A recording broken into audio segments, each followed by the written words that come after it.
HD1 Cleveland Heights. An Odyssey Sports Station. 92.3 The Fan, 2020 Sports.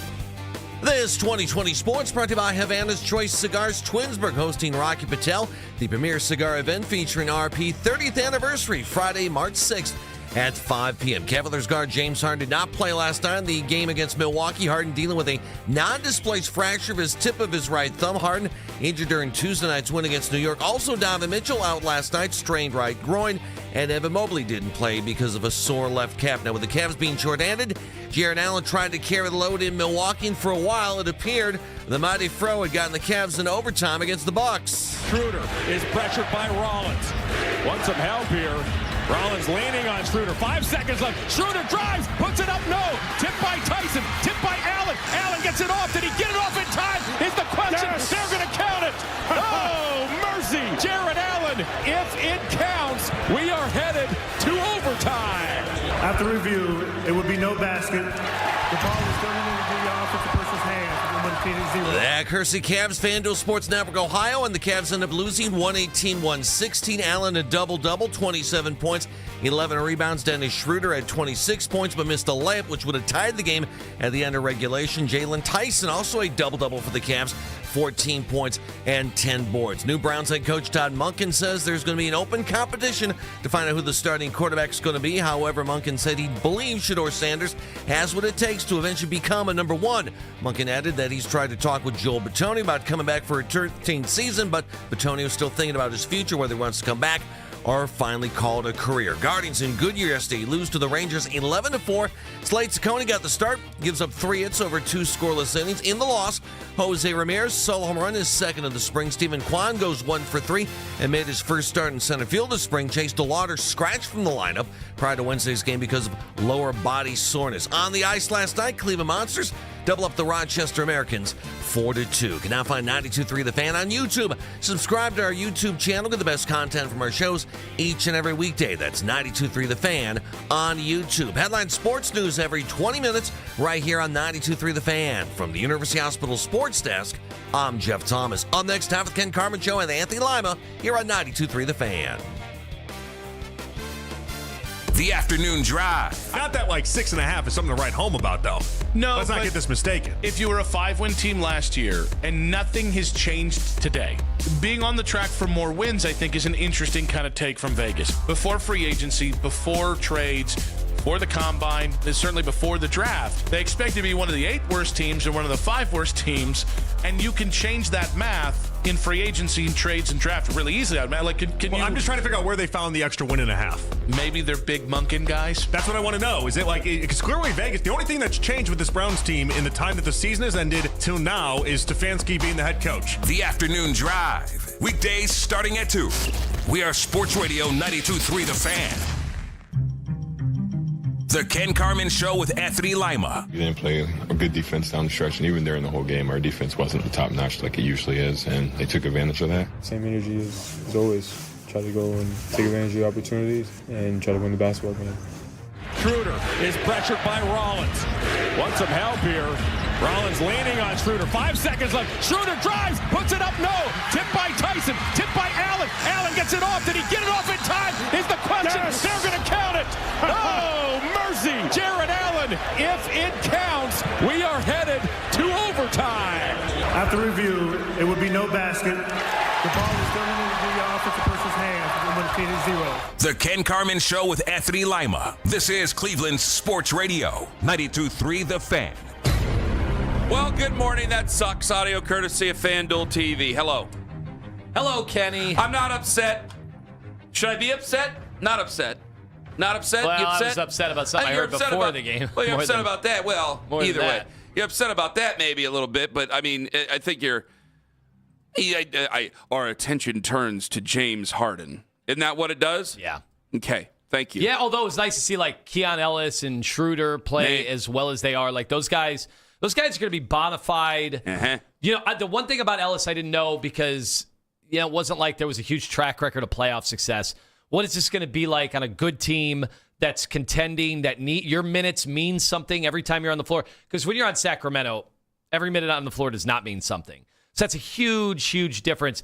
That guy has been a certified, Kenny, the kids like to say dog.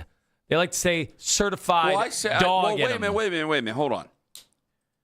I mean, I'm a football guy. We call football guys dogs. Yeah. Like there's guys, and then there's dudes, and I think dog is the same as dude. Yeah. You get what I'm saying? Like, I'm like, hey, don't be just a guy, be a dude. But it'd be weird if you said, that guy's got a little dude in him. Then it's like, oh, what's going on there? Well, it's true. I guess basketball. You know what? I think you're right. I think basketball is more of a term for he's a dog. That was the Colin Sexton is where I got very familiar with that. You are right. When people would put up the X-rays of the rib cage, the midsection, and there'd be a nice little doggy in there. Yeah. But the variation of the little doggy, it sometimes be a big dog, mean dog, sometimes be a little chihuahua. And so then it would be used as almost a way to make fun of somebody. Like they'd go, oh, what dog in them do they have? And then they would show a little one of the yappers. That's true. I guess I don't really say dog a lot. Like I'll have a coach ask me in something and I like, what did you think of this kid from Lake Catholic? I'm like, oh, he's a dude. Yeah. But I don't say dog. No. Somebody got my son a shirt for Christmas that had a chihuahua on it and says, I got that dog in me. And I thought it was so fitting for him. See? He's loud, but nothing to back it up. He's got the dog in him. Well, wait a minute. Hold variations on. of the dog. Kayla, hold on. That's not a dog. That's why I was a chihuahua. But they aren't dogs either. Well, oh boy. Oh, Kayla, open up the phone lines. 216-474. Well, now wait a minute. What is your definition of a dog? Whether you carry them in a purse? Well, wait a minute. I can carry Kayla. I can carry Jenny in my arm. Did you ever see the movie Dirty Work? Oh, yeah. I understand what they were saying, what Christopher McDonald was doing with the dog. I don't do that with Jenny, but he carried around that chihuahua in his arm. I can carry Jenny around in my arm. Jenny is a mini poodle. It's like a loud stuffed animal. Actually, she does look like a teddy bear. Have you ever seen her? I will show you pictures during a break. She is beautiful. However, she's still a dog. But I get what you're saying, because I'm like, hey, for my 40th birthday, can we get like a dog? And she's like, what do you mean a dog? We have a dog. And she's like, well, we can get more poodles. And I go, no, we're not going to be, because all I can think about is the couple in Best in Show, and that's all we're going to do. And then guys are going to start trying to make out with my wife when we're on our way to the Mayflower. And so, like, that's what I'm thinking of. And we're going to sing songs about the dogs, and we just have multiple poodles. And I'm not going to do that. So she goes, one day I want like 4 poodles. I go, we're not having like 4 poodles someday. First off, this one's barely housebroken. I find its little presence all over the place. Yeah, you're just going to have pee pads all over the place. I'm not going to. I don't want to be in a position where I'm going to let the dogs take over the home. It ain't going to happen. I've been a part of that position before. Say. I've been in that spot before, and it is no fun. When the people let the pets take over, it ain't a good time. But I was like, can we get like she probably will want like a golden retriever or something. I was like, can we get like a bloodhound or something like that? A dog. Anyway, thank you very much, Kayla. I'm sorry. I'm going through some things emotionally there as I reach my 40th birthday. Anyway, going back to James Harden. I don't even know if that's where you were going to take it. I was thinking about dog there. Going back to James Harden. See, I think that this is what makes this a big thing. It's not a big thing. It's kind of like okay, no big deal. It's at the top, the phalanx of the, what finger is it? What finger is it that he has the issue with? On the right offhand. Yeah, he's a lefty. Yeah. James Harden is a lefty. By the way, that is very important. We're all 3 of us are lefties. James Harden, you and me. We got something in common with James Harden. He's a lefty, so that's not that big of a deal. And it's at the right thumb. It's the phalanx. It's the top bone of the right thumb if you're watching on YouTube. They don't call that the great thumb, do they? they? Right hand. No, they call it the thumb. It's just the Remember thumb. Yeah, great toe. We learned with Darius Garland? Stupid. Just call it a big toe. So it's like on this thing right here. It's that tip, I think it is. I'm not going to say it. I know what you guys are thinking, and I'm not going to say just the you-know-what. Anyway, it's at the top of the thumb. And he was questionable, and a lot of people were thinking, well, we'll just put him out. And that was the first thought I had. I go, well, just put him out. And I go, well. Just put him out? What do you mean? Like, put him out of the out of the rotation? Put him out of his misery? Yeah, no. Sit him for the game. But he was still listed as questionable. And when he was listed as questionable, People were going, well, just sit him, no big deal. And this is what they got to deal with here. You got 21 games left to go. 21, Tone? 22? 22 or 21. Which is, gosh, if you're playing a game, it seems, every night. So we should be by the end of the season by mid-March. This was their fifth game in 7-day stretch that leads the NBA. And they got a game tomorrow night, a big one, open in Detroit. Which did you see any of Detroit last night? I did. Yeah. I did see some of that, which you'll be proud of me. I'm coming around now. You're starting to keep your eyes on these things? We are warming up. I was watching the Cavs, and I went, you know what? Let's see this OKC game here with Detroit. Boy, they love Cade Cunningham up there. Place was packed. Anyway, the issue with this is that he's first off, he wants to play. He's going to want to play. He's a guy he's been sturdy his entire career. The other part of it is, and I think they know how important it is, but we have to specify this, is that if you have only so many games left and you have not so many practices because you're not going to practice as much after the All-Star break, the games in a way become the practice. Do you follow me on that? Yeah, for sure. So you can go out there, you're not going to be able to go out there against Detroit and work on stuff and just win. That'll probably be a very serious game for everybody involved. But let me look at the schedule here. You got Brooklyn at Brooklyn on Sunday. We'll see how that goes. But it's hey, you're gonna work on a few things there against Brooklyn. You're gonna try a few different sets, things like that. You actually got Detroit and Boston the week after, so you're not gonna do that. You got Philly, you got Dallas a couple times. So there's gonna be a couple of times later on where you have chances to work on things. The games become the practice. So if you miss games, you're missing practice, you're missing opportunities. Because I'm excited about this, and I'm still penciling him to the finals, don't get me wrong. But there's a lot of work they have to do in a short amount of time to be able to make the run that I think they can make. There we go. I'm nervous about one aspect of this, and I was nervous before the injury. What the hell is that, Tone? And now I'm even more nervous. All right. Is that I'm with you. I thought there was a nice blueprint now for them to make the NBA Finals. But think about what this team has been through in terms of roster turnover in a short period of time, plus guys that were injured that are now back in the lineup. So Keon Ellis, Schroeder, and you've seen how big of pieces they're going to be in the formula for this team to make a deep run and have to win 3 playoff series to get to the NBA Finals. Yes.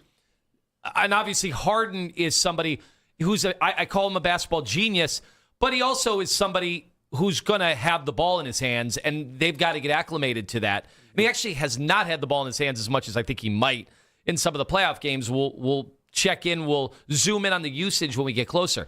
They had just brought back Evan Mobley and Dean Wade from their injuries and put them in the rotation. Max Strus is going to be coming back into the rotation, and you're telling me there's only 22 games left, and now James Harden is going to have to figure out on the fly how to play with this injury. So that's going to make it a little more challenging. I said before the show, I was telling our brand new producer, Young John, that there really are not a ton of test cases for this, meaning superstar, and whether, Harden, are we still calling him a superstar? At this stage of his career, he didn't make the All-Star game this year, but he's been playing well enough to be an all-star. He has still been that good. He's still been a top 25 player. I don't want to bog it down. We can discuss it another time. Go ahead.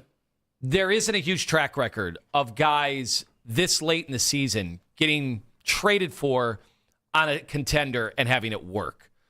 Pau Gasol is the only example. Boy, you already looked this up, huh? Yeah. Pau Gasol did it with the Lakers with Kobe Bryant, and they lost in the NBA Finals. So they won 3 series. They lost to Boston in the NBA Finals. And that's the only version. I don't see a lot of examples like this. So for the people that are betting against, there have been people that have been in our mention, especially after the Oklahoma City loss. They're like, same old Cavs. They're not going to win. And, of course, they had the Knicks game, which was awesome. And I know the Knicks were cold, and that's been the story over there. But with us, we were great defensively, held them to 11 points in a quarter, I think, in the third quarter. We won that game, and we did so even without our guards, really having great performances. If they pull this off, this is going to be there's not a lot of examples. We've not seen a lot of this over time. And so did you really not think it was a very smart idea of me to pencil them into the finals? I just said it was going to be. I was agreeing with you that I thought they were the team to beat now. Okay. But I did tell you it was going to be a war. Okay. On a nightly, every other night. It's basically what they do in the playoffs. They play every other night. And this was going to be very challenging, especially not knowing what the Celtics were going to look like when they get Tatum back. And obviously Detroit continues. Now the version of Oklahoma City they beat was even worse than the version we lost to because they didn't have any of their bigs. Chet didn't play. Yeah. Hartenstein didn't play. Well, what do I have? But Detroit just keeps on winning. What do I have with Jared Allen here? And where is he best? Because he's had a couple of games here where other guys have been off the floor. Yeah. And he was amazing in the first half yesterday. He had a great game yesterday. He was really amazing in the first half yesterday. And Milwaukee's a team that's still trying. I understand that they had guys out too. But what do I like? Jared isn't like he's part of the core four. Because do we call James Harden part of the core four now? Or do we keep the name, or is that gone? You know what? I'm done with the names. All right. For a well, while. He's part of the main four guys. Then fine. So if Jared Allen's part of the main four guys, that's fine. But I also think that he's like, all right, he's kind of like the fourth guy. He's definitely the fourth guy, but he's like a rung underneath. And so it's like, hey, this is the type of player that he is. Like, you're not going to get I think he's definitely more valuable than his contract. That's what makes it hard to trade him because he's much better than his contract. He's played much better than his contract. But also, he's not going to be of the same stature. You're hoping Evan Mobley is going to be of a much higher stature. That's a conversation about Evan altogether. But he's not going to be of the same stature as Donovan, James Harden, hopefully Mobley, because Mobley's expected to do more. Like, that's where Jared Allen is. Okay, Allen I just want to be fair to Jared Allen here. Yeah, Allen this month in 10 games has played like an all-NBA player. It's the best month of his career. He's played like an Eastern Conference Player of the Month. Yes. This has been the best month of his career, but people are going to mention it's coincided with Evan Mobley being out of the lineup. Is there anything I take away from that, I guess, is what I'm asking. They've got to figure out this is why, and I tweeted this the other night, good luck to Kenny Atkinson because now you're throwing another wrench in the whole thing with the Harden injury, but they've got to figure out a way to stagger. So you're always dealing with either Evan or Jared and Harden and or Donovan Mitchell. Yeah. And then in the fourth quarter, in the final 5 minutes, figure it out. I'd like to see the bigs learn how to play together because you've seen when these guys are both on the floor, you're not getting the best out of both of them. 216-474-0092. How concerned are you with I think it's a little more concerning just because of the time on the floor. Yeah, because they just. The sky's not falling, but I think it's still a little more concerning because of the time on the floor. But I think if anybody's wondering why would Harden even be questionable for these games, I think it's because the rest is not going to be there for this to heal. So he's got to learn to play with it. And now he's got to learn to play with it during a very important time, a very crucial time of this Cavs window as they ramp up for the playoffs. It is Thursday. That means at 8:20 this morning, Mary Kay Cabot going to join us on the show. Who has the inside track on that starting quarterback position for the Browns? What's she hearing over at the Combine in Indianapolis? We'll get it from her. And, of course, where are the Browns and Malik Willis? Could they be not a dark horse candidate? I think that you throw the Browns in there with the main characters, but how willing are they to spend? Because when it comes to that type of money that's being thrown around by guys like Jordan Schultz, are you willing to make that type of investment? Because judging by NFL history, Malik Willis should not work. But we are going into a new era. Ken Carman, Anthony Lima, take us with you to work on the free Odyssey app. It's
to keep projects moving. Get better pricing and local expertise today. Visit the Warrensville Heights showroom or choicecabinet.com. Listen to 92.3 The Fan on the Odyssey, iHeartRadio, and TuneIn app. I think it's an open competition. I don't know why it wouldn't be an open competition. And I don't mean that saying it harshly, but I don't think there's enough on film over the last couple of years, one way or the other, to say, boy, we have a starter quarterback yet, whether internally or externally. Monken Man says it's an open competition yesterday at the NFL Combine, which there's more on that because I had several people. Well, yeah, but you know who the starter is. You know who the start. Okay, but when the guy himself says it's an open competition, you have every chance in the world to nip the thing in the bud. This has to be discussed. All right? As much as it may bother us all, and as much as we all might get nasty with each other in the comments and things like that, it has to be discussed. That being said, Todd Monken was also later asked, because this might be a little bit of a precursor to what we could be seeing here over the next few weeks. He was on with Pro Football Talk NBC. The Monken Man was asked what he learned from his former quarterback. One size doesn't fit all. There's not one system that fits any given quarterback, and it's your job to make it fit for the quarterback that you have. That's your job. You can't just say, well, he doesn't fit our system. Well, then you've got a shit system. It's okay, Kayla. It's all right. It's all right. She is not used to a coach having such plain speak, Anthony. He is a very free-spirited. We are all big fans of Todd Monken there. Yeah. Well, it's such a departure from what you had, so it's almost like they went in the complete opposite direction, just in the way they talk to the media. I have a theory behind that coming up a little bit later on, because there was actually some people who were pretty okay with what they heard, but they weren't happy with what they saw at the NFL Combine press conferences yesterday. So we'll get more to that coming up at 6:43. So that's all being put out there. You have this open competition, and then Jordan Schultz of his own brand, NFL insider Jordan Schultz, had said that the people he's talking to, Malik Willis, around $30 million a year. $30 million is a hell of a lot of money. John Calavita, our new producer, he says, well, John, what was the quote that you said about the how much money? I mean, when does it start to become, when do you think, like $30 million for me paying Malik Willis that makes me sick to my stomach if I was a Browns fan. Sick to his stomach. See, but I think there's a lot of fans who may agree with him. Yeah, I think so. I think they see that number, and they don't realize, like, if he ends up being good, big if, right? If he ends up being good, that'll be a bargain. Exactly. Because what do quarterbacks make? The franchise tag this year in the NFL, which they get from taking the average of all the top whatever quarterbacks, $50 million. That's money. That's a $20 million savings. So the closest quarterback making that money right now is Baker Mayfield, who's making $33.5 million a year. So, and he wants to tear that up. He wants brand new contract. After this coming year, he will, because I know that they moved all that money around to give him $30 million this coming year. And, of course, he'll be playing for a contract. And, well, we know the last time he was playing for a contract, how that all worked out. But either way, that's not our situation right now. So when it comes to Malik Willis, no, John brings up, because I saw a lot of people when they saw the $30 million number thrown out there yesterday, they went, come on, this is, I think even Nick might have said, like, this is kind of crazy. This is kind of bonkers here. The money doesn't bother me. The years bother me. So if it were like a 5-year contract at whatever, because I got to protect against if he's not good. If he's not good, well, then we're letting go of Andrew Berry and we're moving on. However, if he's not good and we're letting go of Andrew Berry, you and I, John, Kayla, everybody listening, we're the ones left holding the bag on that. It's not our money, but it's our time. It's our years. Because every year of dummy years that is thrown on there that have to be voided or is dead cap or anything like that, you end up paying the fiddler on with your time because it's less that you can do, even though the cap always goes up, mostly. So it's a weird thing that you have to put out there. And there's the other part about it, is that for the last 2022, 5 years now, getting ready for 5 seasons, for the last 4 years going on 5 seasons, you've heard almost nothing but $230 million, $230 million, $230 million. And I've told you before, it's loaded language. Does anybody know right off the top of their mind how much Patrick Mahomes makes? No. Does anybody know right off the top of their mind? I mean, 9 out of 10 NFL fans, do they know how much Josh Allen makes? Even Joe Burrow, even a lot. You only know how much they make when they fail. You really only know how much they make when they're not good, because then you go, I can't believe they paid him this much money. And that history, I think, goes into a Browns fan's head. I think that man, they paid him so much money. It's not just, I mean, you look at some of the contracts that this team has handed out, that all three franchises have handed out that haven't worked out over the past 30 years. Yeah. And you go, man, they paid him how much, and he doesn't do this and he doesn't do that. And you're always guarding against it. When you throw the money out there. Yeah, Watson, if you did it per year, it was like $46 million a year, and that puts him, that's not even top 10 of quarterbacks. But people don't say $46 million because they say what number? They say $230 million. And by the way, had he have signed with remember, there were 12 plus other teams, right? And those were just the ones that needed a quarterback immediately that were in on the Deshaun Watson sweepstakes. They all would have paid him $46 million a year. Just wouldn't have been guaranteed. Because we can use this if you really don't like a guy. And listen, we do this for a living in a way. I try to get people to agree with me on things. I go back to the A.J. McCarron thing. Because for Malik Willis, there's people who are detractors, or they don't think he's that good, or they just want Shedeur Sanders to play, or Deshaun Watson to play for that matter. And I have my concerns about Malik Willis, certainly. Like I brought up all the scenarios with Andrew yesterday. I didn't once say this is why you got to go out and get him. I did not make the case for Malik Willis. I only made the case of what I think I might be seeing with Andrew Berry. But when you see $30 million and you hear $30 million for a team that isn't that good, for a team that's made investments in guys and it hasn't always panned out. And a quarterback that has barely played. And a quarterback that's barely played, it frightens you, because I go back to the A.J. McCarron. He's Andy Dalton's backup. It sounds terrible. But a guy like Malik Willis, a lot of people right now like Jordan Love. He's Jordan Love's backup. Well, you're not going to play at Green Bay. No. They already got their guy. They've already given their money to their guy. But you have this great player who's Malik Willis. So there's a big difference between, hey, he's Jordan Love's backup. Jordan Love's really good. And he's Andy Dalton's backup.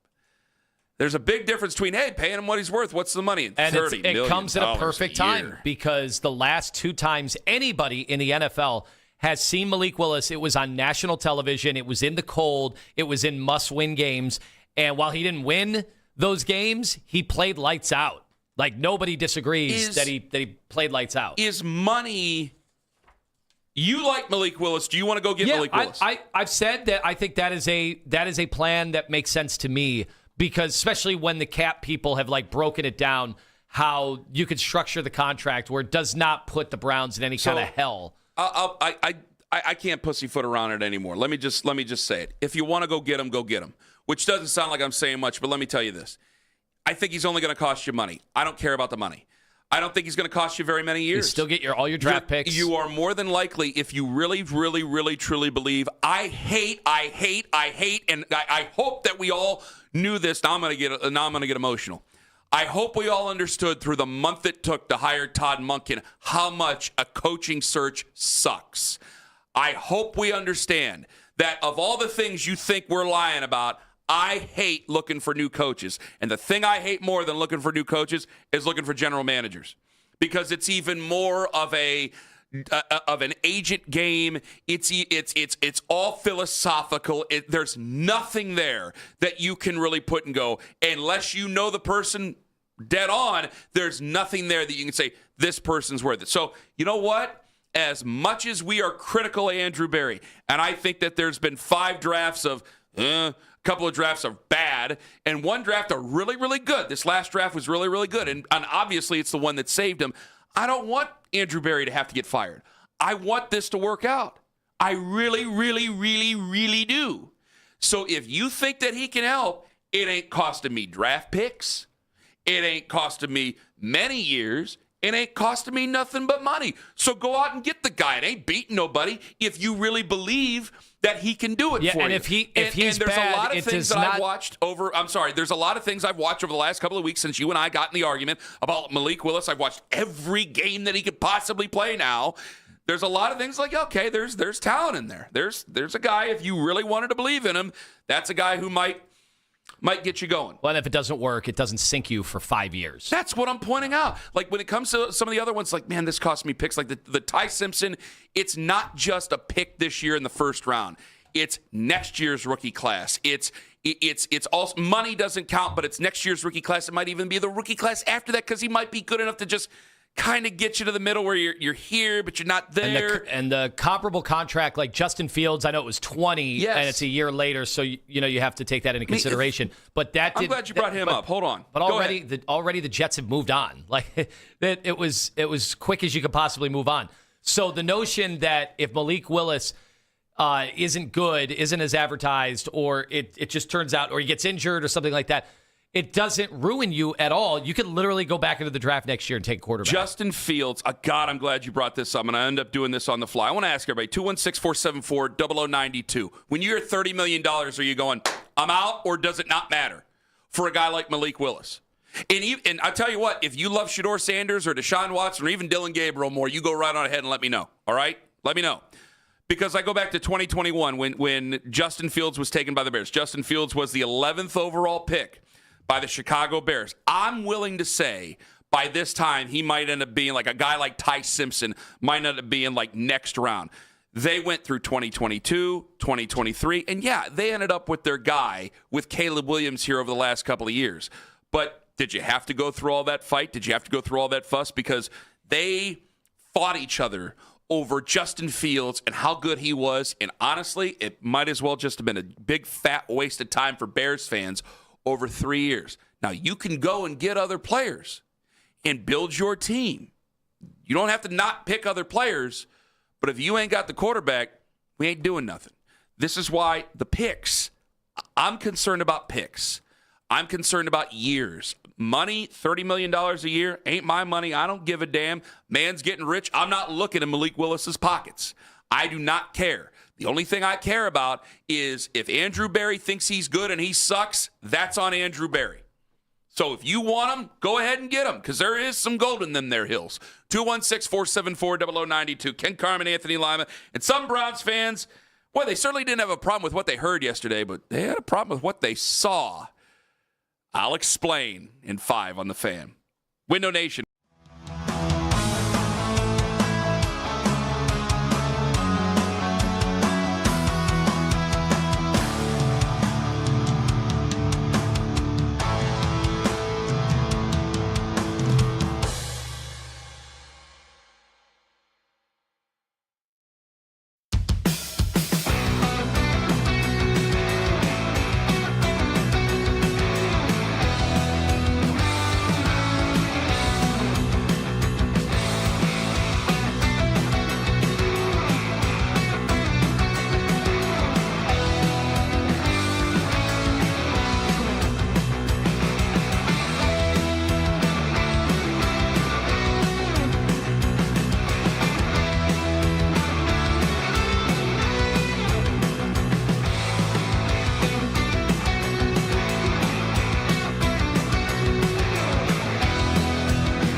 fancy store prices. Hurry in. Ollie! Good stuff, team! Todd Monken at the NFL Scouting Combine. I think any time that you have a player that at one time has exhibited the skill set at an elite level, I think you're always going to give them the benefit of the doubt that somehow we might be able to get that out of them again. This is the radio home of the Cleveland Browns. 92.3 The Fan.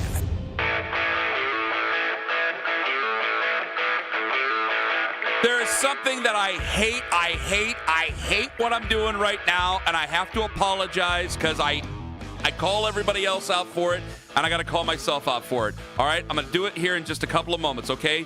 But we got to get this in. There were some people, they were really excited about what they heard from Todd Monken, where I think it's just nice. It got hard to defend Kevin with people because you heard him say the same thing as he was just trying to get through press conferences, and it sucked because, Anthony, you and I know, like, Kevin was not the cyborg that he was in press conferences. There's a personality there. Now, he's not George Carlin or anything like that, but he's not what it's not what he looks like on TV, all right? Like, that's what, in Lima and I were the biggest bastards in the city every now and then because it's like, well, he's not a bad guy. Okay, he's a good guy. But when it comes to Todd Monken, like, this is just a football coach, and he's 60 years old, and he doesn't have to. I mean, this is the coup de grace of his career. He does not have to play the game anymore. He's a man of plain speak, and he's going to say it how he sees it. And yeah, there's going to be an S word and probably a couple of F-bombs that drop here and there, and we're going to have to be riding the dump button in some of these post-game press conferences coming up. It's kind of exciting just because he kind of talks like you would when you're at work. Okay, like it's just if normal. This is the colorful language he uses before they've lost a game. What is it going to be like if they're 1-4? It's gonna. I remember it didn't end good, so I don't want to say it the right way. I don't want to put everybody the wrong way here. But I remember when Vic Fangio was like, "Yeah, it's kind of," and he said the word like BS, and he just let it ride. That's a 60-year-old defensive coordinator at the time. This is a 60-year-old offensive coordinator coming up here. But these are guys that have reached their crescendo in their career being a head coach, and they're going to say it the way they want to say it. But there's a lot of people who loved what they heard from Todd Monken. They didn't like what they saw. And I got a little bit more of a reaction out of this than I thought I would. What they saw? Well, he was wearing a baby blue Nike Jordan brand hoodie, and he was wearing a white Nike hat. And he was actually asked about it on Pro Football Talk on NBC, and this is what Todd Monken has said about is this the explanation? Maybe the $500 left from the Ravens to spend on an outfit. Hit it. We got to just address the elephant in the room. All right. I mean, Jordan gear here, just looking cool, casual. Actually, there's a story behind it. Oh, okay. So I had like $500 worth of Nike gear from the Ravens. Right. Before they fired me, I thought I'd spend the money. So I found this outfit in there and I bought it. It's a true story. They were going to shut my account down. I said, I better use the money. Audio courtesy NBC and Pro Football Talk. So there's the reasoning behind it of why he's just wearing whatever clothes. There were some people who were a little bit. My buddy Paul Brown over in England, and there were some people who agreed with him that he didn't like that he wasn't wearing orange and brown. Yeah, I'm looking at other coaches to see what they wore. I don't think it was at the Kevin combine. wearing Falcons things. Yeah, so yeah. Oh, he was? Yeah, he okay. was. And John Harbaugh's wearing a New York Giants hoodie. You know, nothing crazy, just one little logo. When I watch the combine, I swear to God, when I see him in the suites, and they're like, because they all sit in suites and like the two rows of seats before, and they're doing their time and doing God knows what. They're wearing like regular clothes. I think a lot of them. I don't think a lot of them are wearing gear. Yeah, so when they get in front of the cameras is but when. They got to wear the. All right. I think their PR guy goes, "Here's a hat" or whatever. So did he make a mistake there by not wearing brown stuff? Hold on, I'm trying to look at others just to see. Tell me who, because I thought Kevin wasn't wearing during his press conference a Falcons thing. Mm-hmm. I thought it was just a sweater. No, well, even in the immediate video, because remember they were putting out all those introductory videos when he got hired with Atlanta. He immediately was asking for gear. He's like, I got to get some Falcon gear on because he's just walking in street clothes. They gave away all his brown stuff. He did, yeah. I would have taken him, but obviously I don't fit in it. There was another former coach who did apparently share the same apparel. Okay, fine. What was his name? I don't want to talk about it. Anyway, I got to tell you, though, can I just say this real quick? Mm-hmm. there's a former Browns coach, and when he wasn't wearing Brown stuff, when I saw him at one day, I went, uh-oh, he's not happy about all this. Oh, boy. Uh-huh. Is that right? Uh-huh. One day I'll tell everybody, but today ain't going to be that day just yet. Yeah, I mean, it's easy to draw the conclusions, for the love of God. If you listen to the show for any amount of time, they always throw it in my face. So coming up at 8:20 is Mary Kay Cabot. I'm doing something I hate, and I got to call myself out for it. I'm wishy-washy. I'm waffling on this because I'm like, well, if Andrew likes him, I'm like, no, that's not what you say. I want to hear what Kenny likes. Okay? It's easy for me to go, well, if Andrew Barry likes him, then Andrew Barry's got to get him. That's not an opinion. You're talking about which player? Malik Willis. Yeah. I accidentally heard myself defer to Andrew, and I go, that's not Andrew's plan is Andrew's plan. I want Kenny's plan. Yeah, but Kenny, I would then follow up with, how could anybody know, right? 'Cause that's why I've said he's like a rookie. He's like a rookie who you got to see in 1.5 starts last year. But it doesn't matter about what – I don't know what their plan – I can guess what their plan is, and we can have fun with it, but I got to give you what I want to do. And, guys, I got to tell you, the money does not dissuade me. It's time. And I am still worried that if we go with Malik Willis, then he might play just well enough. See, I gave you this Andrew Barry plan, and it's just what I think of the plan. It's not necessarily what I would do. He might play just well enough to get you out of the sweepstakes of all these QBs that might be there next year. And I know there were supposed to be a bunch of QBs this year. He might play just well enough to get you out of all these QBs here next year. And then if he's just good enough to just get you away from all those other QBs next year, well, then I don't give a chance to any of the guys I have, whether it be Deshaun Watson or I should say Shador, then Deshaun, then Dylan Gabriel. I don't give a chance to any of them. So now I'm spinning my wheels because once you bring in Malik Willis, you're paying him $30 million a year. This is all over. Everything he said about open competitions, that's done. Malik Willis is your starting quarterback next year. Unless something crazy happens, Russell Wilson style, where I think Matt Flynn got a concussion during camp and Russell Wilson was just undeniable by the end of training camp that he had to start. Something crazy would have to happen. But they would be going in, number one is Malik Willis. And I got to tell you, Tone, I've watched a lot of Malik Willis now. I like a lot of Malik Willis. I just don't like him enough yet to – the $30 million doesn't matter. It's the time. It's my time. It's the possibilities of 2027. Guys, you want my opinion? I got my opinion. I'm not ready to do it. No. I have to say no right now. So now you're off. You're off Malik Willis. I wasn't ever on, but I had to tell you how I feel about it because what I was saying in the last segment was not an answer, and I hate that. But I just don't like the argument. There's a lot of reasons maybe this doesn't work. I don't like the argument when you say wasting my time. I know. Because I think they would say this year's a waste of time. Yeah, if you polled around the NFL, and I bet if you asked a lot of teams, they would say your current quarterback room is a total waste of time. Mm-hmm. They will not see the top-end talent on any of these guys. I can't deny that. They will definitely say that. But I have a problem with how it was handled last year. Oh, sure. And because I of that, agree with you there. I just want to shake whatever talent or any possibility of the talent of Shador Sanders out.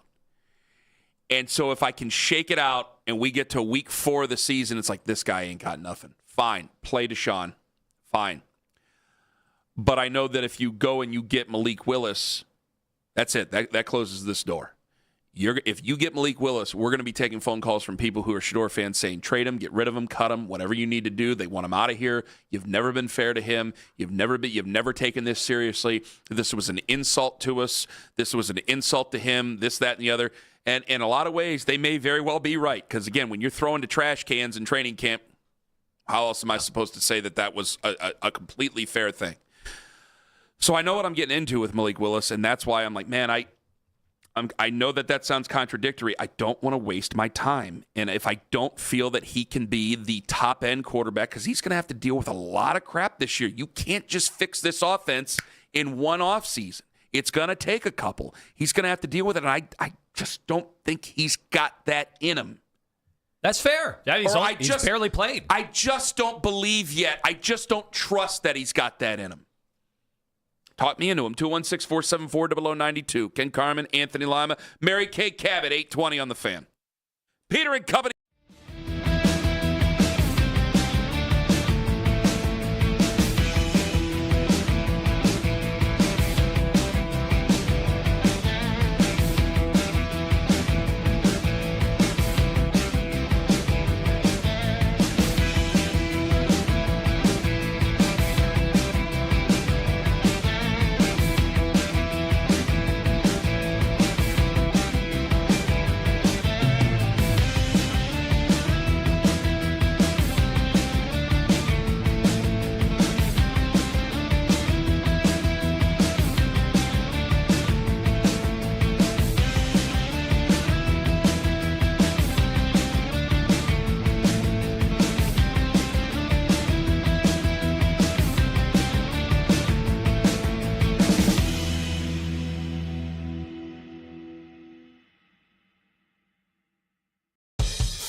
and 92.3 The Fan on the Odyssey app. Headline sports news every 20 minutes right here on 92.3 The Fan. From the University Hospital Sports Desk, I'm Jeff Thomas. Catch Afternoon Drive with Nick Wilson and Jonathan Peterlin live on YouTube each and every weekday from 2 to 7 p.m.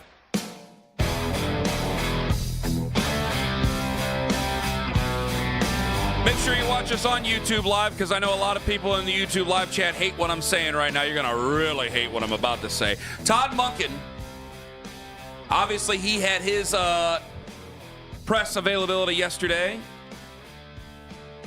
Was great. He's like, I don't have an opening statement. Go ahead and ask. Obviously, the first question out of the gate was going to be about Shedeur Sanders. The Monken man says, I think what you see is elite playmaking ability. That's in him. You've seen it. We've seen it.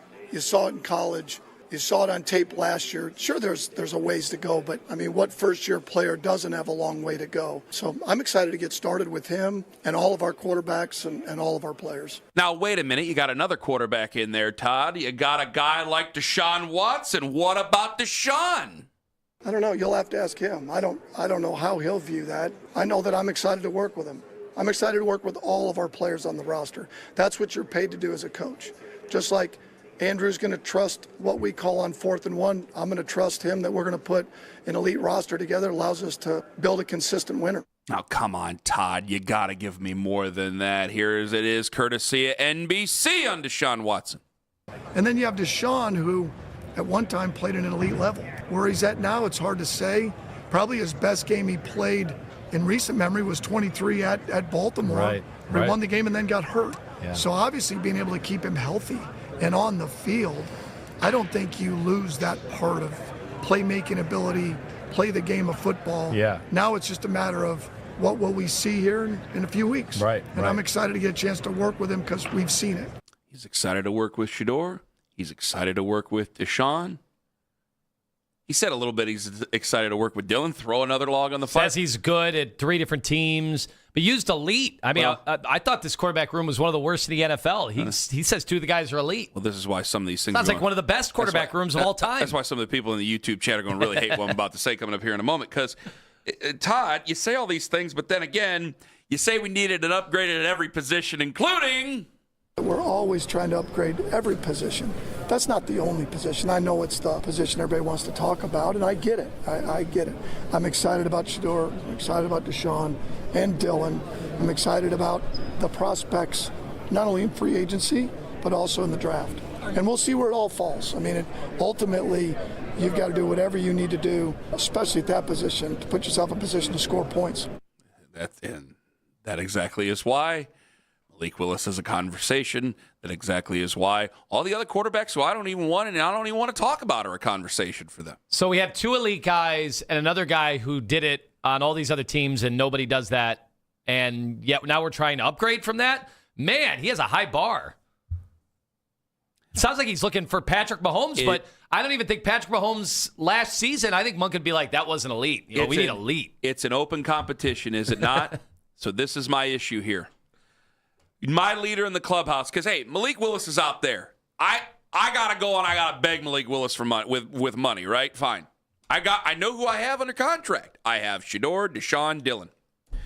So right now, I hope John's listening because I'm going to throw him in on this.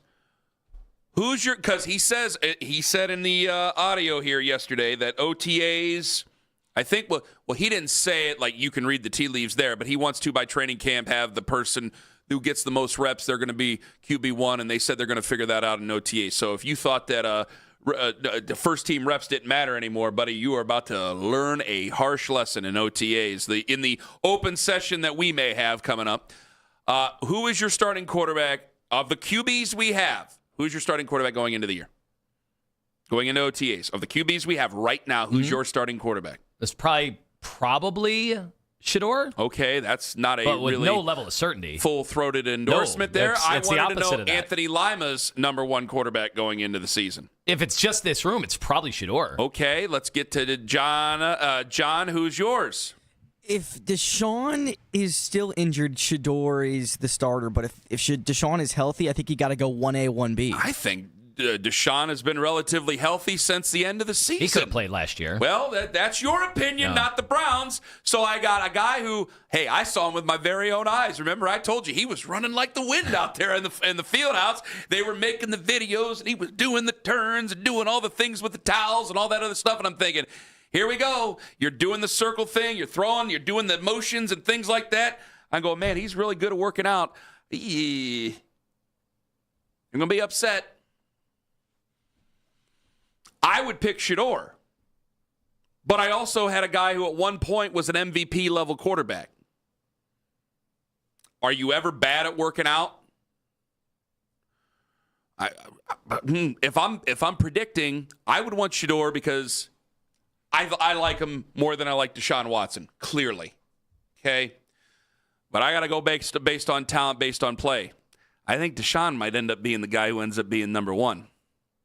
Man, if we're talking about working out, if we're just talking about a guy who has got talent, we got to talking about a guy who used to be, and I know that was 6 years ago, for the love of God. I've been the king saying it here. But if we're talking about that, and we can only go with what we have, and I'm trying to decipher anything out of a full list of audio and listening to the press conference twice yesterday from Todd Monken, I mean, what's he telling you there? He's telling you it's an open competition. Well, if it's an open competition, who's going to be the guy? The guy who was a physical freak at one point and taken 12th overall and turned the NFL on its ear at one point? Or Shedeur Sanders, who we bicker about every day over the littlest details. Well, and they got to run back over to the stadium, put up some new signage. When I got some old signage. Well, wait a minute now. Hold on. I'm not saying that you hand the keys back over to the franchise. I'm talking about this season. I mean, Anthony, I can't listen. I might want what I want. And right now, what I want is Shedeur to be number one. I can't deny the truth. I can't deny that. Well, yeah, it's just been so long since Deshaun has played at that elite level that Monken talks about, that I salivated over, that, you know, when Sando did his quarterback tiers, they had him as a top 5 quarterback over the course of, 2 or 3 years. Like, that's so long ago now. That's the hard part. And since then, he's had how many surgeries? And now nobody's seen him. I mean, they're trying to get insurance money for his season last year, but like you said, he was running around, looked like he was ready to play. And if it were any other situation, he would have been plopped in there. So I find this one to be hard to believe that they would set up a quarterback competition that would favor him. But there is one huge wild card in all this. What? This coach hasn't been here. No. So if you want an honest assessment of the Browns, we're all in a bubble. We've been here. We've watched as they drafted Shedeur and gave all these guys a shot last year, but have written off Watson. Monken hasn't been here. In fact, the last time Monken saw Deshaun Watson, he was kind of carving up the Baltimore Ravens defense right in front of him. Saying. So that is an X factor in all this, that all the people on YouTube they're gonna and a lot of the fans here in Cleveland, like, you asked for an unbiased juror. I'm giving you my unbiased opinion right now. And by the way, that's what you guys got. Well, actually, no, I'm trying to be unbiased, but you guys know I'm as biased as hell when it comes to this quarterback room. I want Shedeur Sanders. If we have Shedeur, that's the guy I want. Malik Willis is going to cost you money. Everybody else is going to cost you picks. You know how I feel about the other guys and using picks, right? So I got this, and I don't want Ty Simpson. So if I have Shedeur and I have this QB room, I want it to be Shedeur. You know why? Because I think it's easier for fans to get behind Shedeur than it is for Deshaun Watson because of all the history and everything else that's gone on. But you know what? I care about the fans. Todd doesn't have to. He's new. He has to care about his team. And what do we always say about the team? He wants to make sure he's not one and done. What do we always say about the team? What do we always say? We did this with Brian and Johnny. You remember that. We did this with those two. You can lie to everybody. You ain't lying to them players. And that's a horrible way to start off your career with the Cleveland Browns as a head coach. It might sink your ship before you're even able to leave the port. What Ken is saying is, if you say you're having an honest and fair and balanced quarterback competition, yes, but you're doing everything to give one person the edge, and that person is actually not winning the quarterback competition, you've lost the locker room before day one. You're playing the wrong guy. There's little things you can do.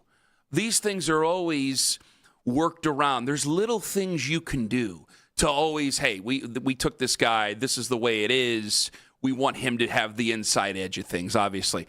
But at some point, and it starts in OTAs, things may be undeniable. They may be undeniable. And so you have to go in and go, man, I really want Shedeur to get this job, to take this job, but I can't just hand him this job. All right? As much as Kenny in Streetsboro wants me to hand Shedeur the job, as much as, well, Lima doesn't really care either one way or the other. I can't say Lima over there in Bay Village, congratulations on all his success. Johnny and Elyria, as much as Johnny and Elyria might want him to hand Shedeur the job, that's too bad for Johnny and Elyria. Johnny and Elyria will come around if we win some football games. I got to do what's best for winning football games.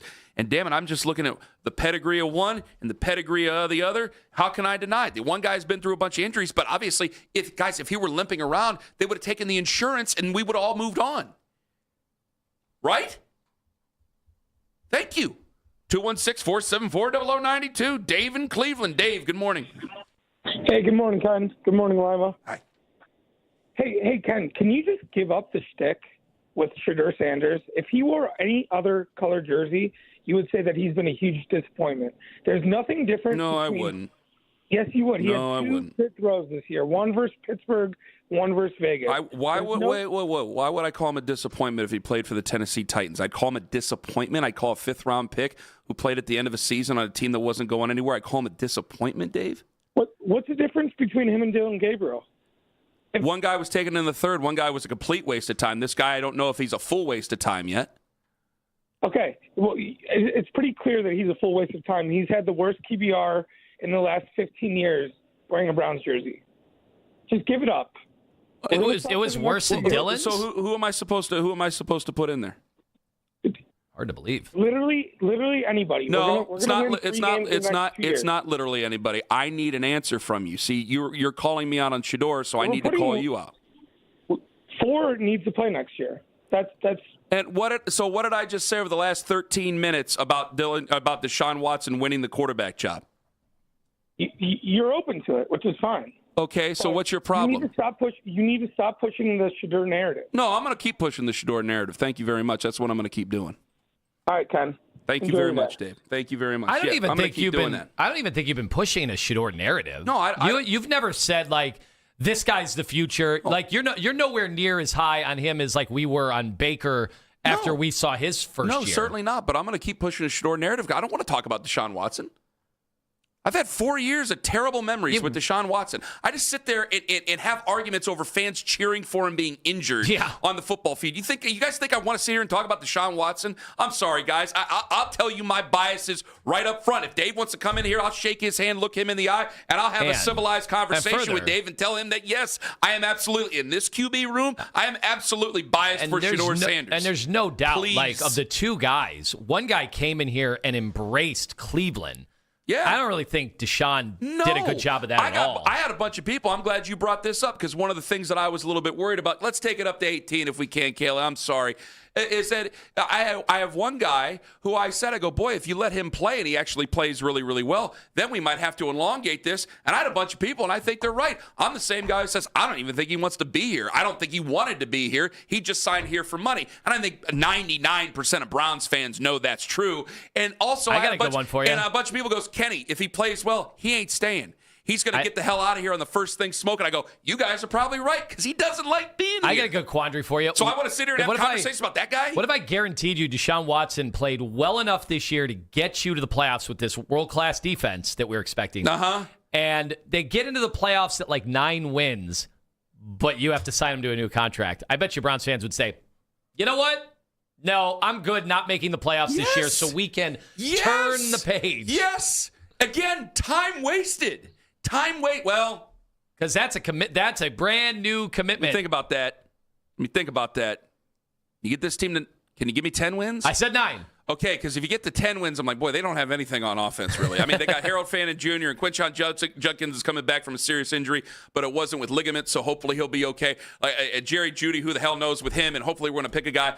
But, yeah, I mean, it's not hard for me to say who I'm biased for, guys. I mean, we all know this. I don't think Dave is breaking any new news here. I am one in this quarterback room. I want Shedeur to get the job. If I were the head coach of the Browns, I would want Shedeur to get the job.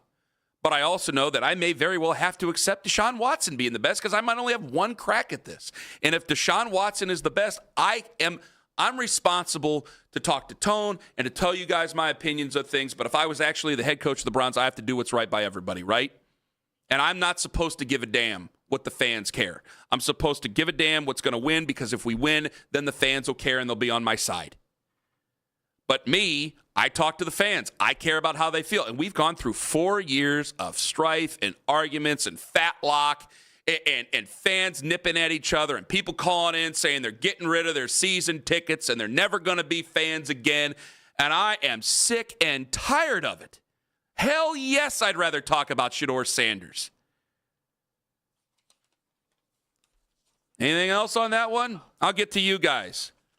Ken Carman, Anthony Lima. And is it weird they haven't spoken yet? Who? Todd Miles. Todd Miles haven't spoken yet? Apparently, Ken Carman, Tone Master General on the Fan. Sure, they get around to it. Anthony Lima for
Northeast Ohio Loves Transit Challenge, sponsored by NOACA. Choose public transit. Log your trips for a chance to win weekly prizes. Visit noaca.org for details.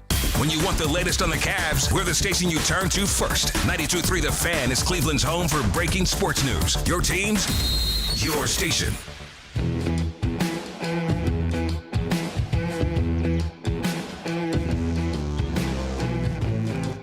I know what I want. I'm willing to accept the truth, though. Here's the truth.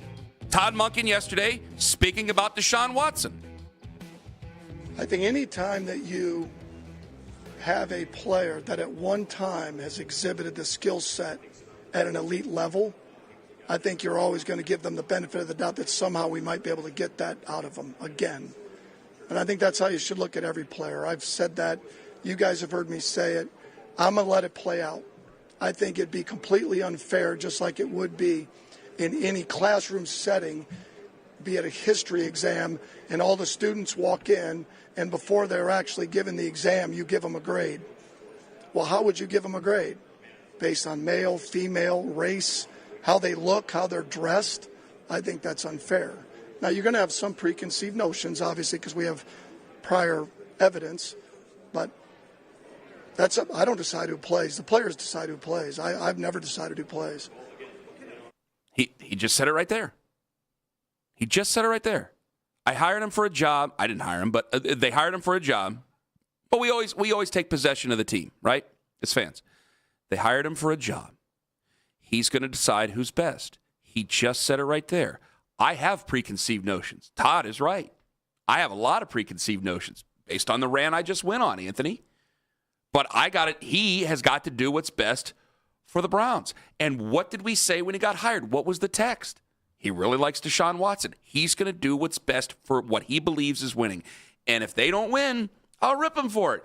If they win, then great. He did the job that he's worked his entire life to get to. Well, the one thing I keep coming back to is what was said in the job interviews. These are things we'll never find out. Maybe years later, maybe they end up going to the Super Bowl, and Todd Monken is one of the great stories in modern NFL history for a guy who got his shot really late in life, almost Signetti-esque from college. And then we find out so much more about what led to this situation. And maybe he came to the conclusion on that initial Zoom meeting or the first time they met face-to-face, and he said, I can fix Deshaun Watson. I've seen it. Here's what I think was going wrong. Here's how I can fix him, but is both that the mechanically. Truth? I don't know. Wanted the truth. But I'm saying, I'm glad you reminded me of this. Years later, if they went to the Super Bowl and maybe this Deshaun Watson thing actually worked out, which I feel like has a 2% chance. If he really believes that, then fine. Is that how he got the job? He's crazy. Is that how he got the job? Then that would make me sick. I want the truth. He's a 60-year-old man. I want the truth. He's been telling us the truth since he got the job. We've only known him for a few weeks. Would that, because you're assuming it's a big bold lie because we haven't seen good Deshaun Watson. But Todd Monken has seen good Deshaun Watson. He's been around a long time. I don't think it's a big, bold lie. Well, some people would say you're just telling the interviewer what you think they want to hear.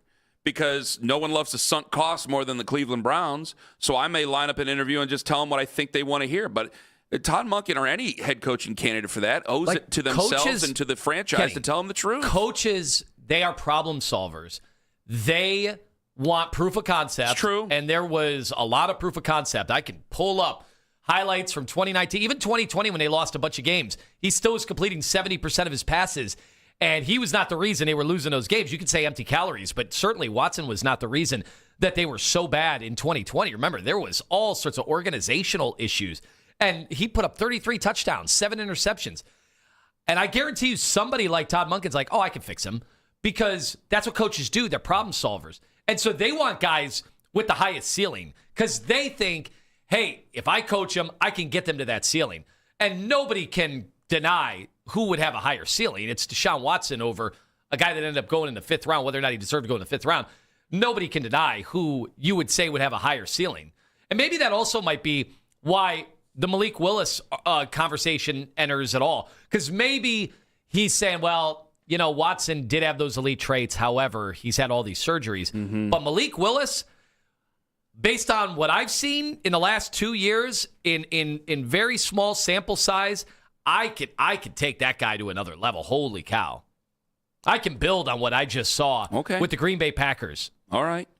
I'm just saying, that is not that crazy to me that a coach would always want to gamble or bet on the guy that has the higher ceiling. Because, I go back to it like La Canfora, all right, over in Baltimore, was just, and he was still at CBS at the time, beside himself about Deshaun Watson. I was sitting there going, well, I'm sorry, Jason, like you've confused your personal feelings for the type of quarterback he is. Jason ended up being right. He was a bad quarterback, right? He's a bad quarterback. But I think a coach, you're right about this, a coach would see it and go, okay, how can I get him close to back where it is as I take over this football team? Can he get back to where he is? Well, you're seeing him work out. So if you're seeing him work out, there's always going to be that tinge there. And I'm just saying, if he works out better, if he wins the drills, if he ends up being better within the offense, which he has more experience. I mean, one guy was playing catch-up. They said it themselves. They wanted to use it as a redshirt year for Shedeur.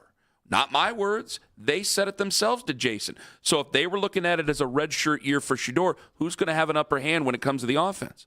So, yeah, guys, hand to God. Bring in a Bible. I want Shedeur to get the job. But as of right now, I think it would end up Deshaun Watson would win it. I think they want Shedeur to get the job. But you still owe it to your football team to put the best guy out there.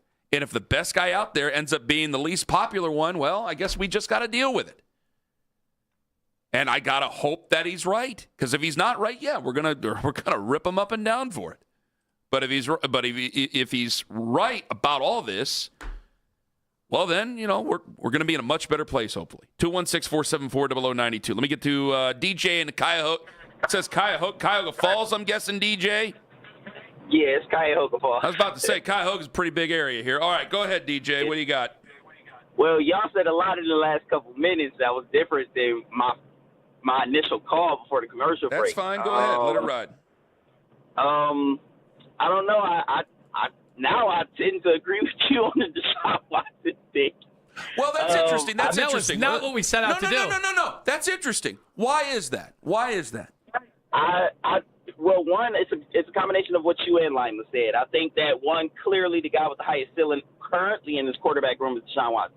Now, full disclosure, I still don't believe that this is going to be the quarterback room going into the season, even if it's not. I think, like y'all said, a chance Malik gets in here. I still think potential trade for Mac Jones, even though it sounds like San Francisco don't want to move him, but who doesn't say that when a guy's a trade option, to raise the price?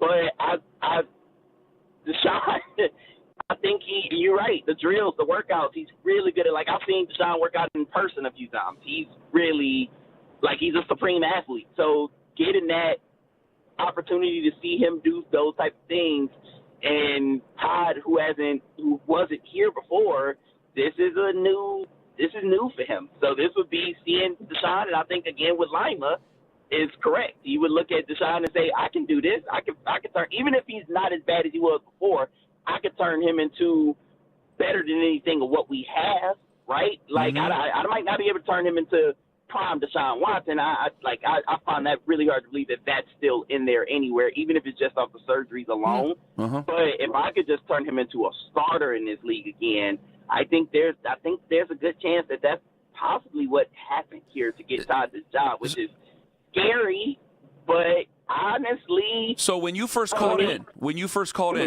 you thinking that you want Shedeur to be QB1 going into the season? I wasn't. I thought he had the hand up, other than over Deshaun. So you and I are the same guy. You and I are the same. We had the same opinion. Yeah. So we both have to accept. Yeah. We both have to accept the truth if the truth presents itself to us. Correct? Agree. Exactly. I agree with you. That's all I'm saying. Wholeheartedly. Exactly. Yeah. And DJ, thank you for the call and thank you for having an open mind. See, DJ gets it. I want Shedeur to win the job. Definitely. But I'm trying to give you reasons that he will win the job, and I'm going, well, one guy has the experience. One guy's been an MVP caliber player. One guy has experience within the offense. I don't care about the money. I don't think they should care about the money either. And the only other arguments that I can make against Deshaun Watson is that, all right, I haven't had anybody calling me up saying that they were getting rid of their season tickets because of Shedeur Sanders. I've had a guy who has absolutely tried to embrace the city more than Deshaun Watson, and that's Shedeur Sanders. I have a guy who I naturally like more in Shedeur Sanders because I liked his father. I liked him in college. I did not like Deshaun Watson. And plus part of this, again, when Todd Monken talks about preconceived notions, you and I in 2017 had bickering, like we do now, had really loud, angry arguments with each other because I didn't want to take Deshaun Watson, and you did. Well, we had 4 years of me doing champions poses over Ken. I'm like, you didn't like Deshaun Watson? I had to sit there, guys. I'll admit this. I had to sit there, and you're playing audio, and we're sucking up the room, and we did have 2018 got a little bit better, and then 2019 sucked, and he's out there doing what he's doing, and you're making fun of me. We had the Carson Wentz wars, too. And Freddie Kitchens is wearing silly shirts, and we were upset. Yeah, we had the Carson Wentz wars as well. So that comes into my head, and I have to admit, like, there is a part of you that I want what's best for the team. And so I'm like, all right, finally, this has been a mess. We can move on from this. We can go ahead and do it. But if they're both still quarterbacks, I can only tell you the truth. One has had much more physical prowess and has been the better quarterback over a longer period of time. I can only go with the examples that I've been given. And again, if he were out there physically not able to do it, limping around, well, then we just collect insurance and move on. So, yeah, I think it's Shedeur Sanders' job to win, but it's there for the taking for Deshaun Watson if they don't go out and get anybody else. And because I don't want my time wasted, there's been a lot of people I don't want to go out and get. 216-474-0092. All right, coming up at 8 o'clock, we got to talk about this thumb injury for James Harden, what it actually means, because I think a lot of people are like, okay, we're going to be fine. There is one problem in the second half of the season to this. And speaking of injuries, there's another one that just came along at the worst time possible, and it has a big effect on us, or could have a big effect on us. That's coming up in about last night in 5 on the Fan. It's Anthony Limo for Fanatic Sports.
We got to be better on defense. It won't matter till April. I think we know that. Y'all gonna write us off. We could go 82-0. No one would care. He's a piece of crap. The kid, he sucks.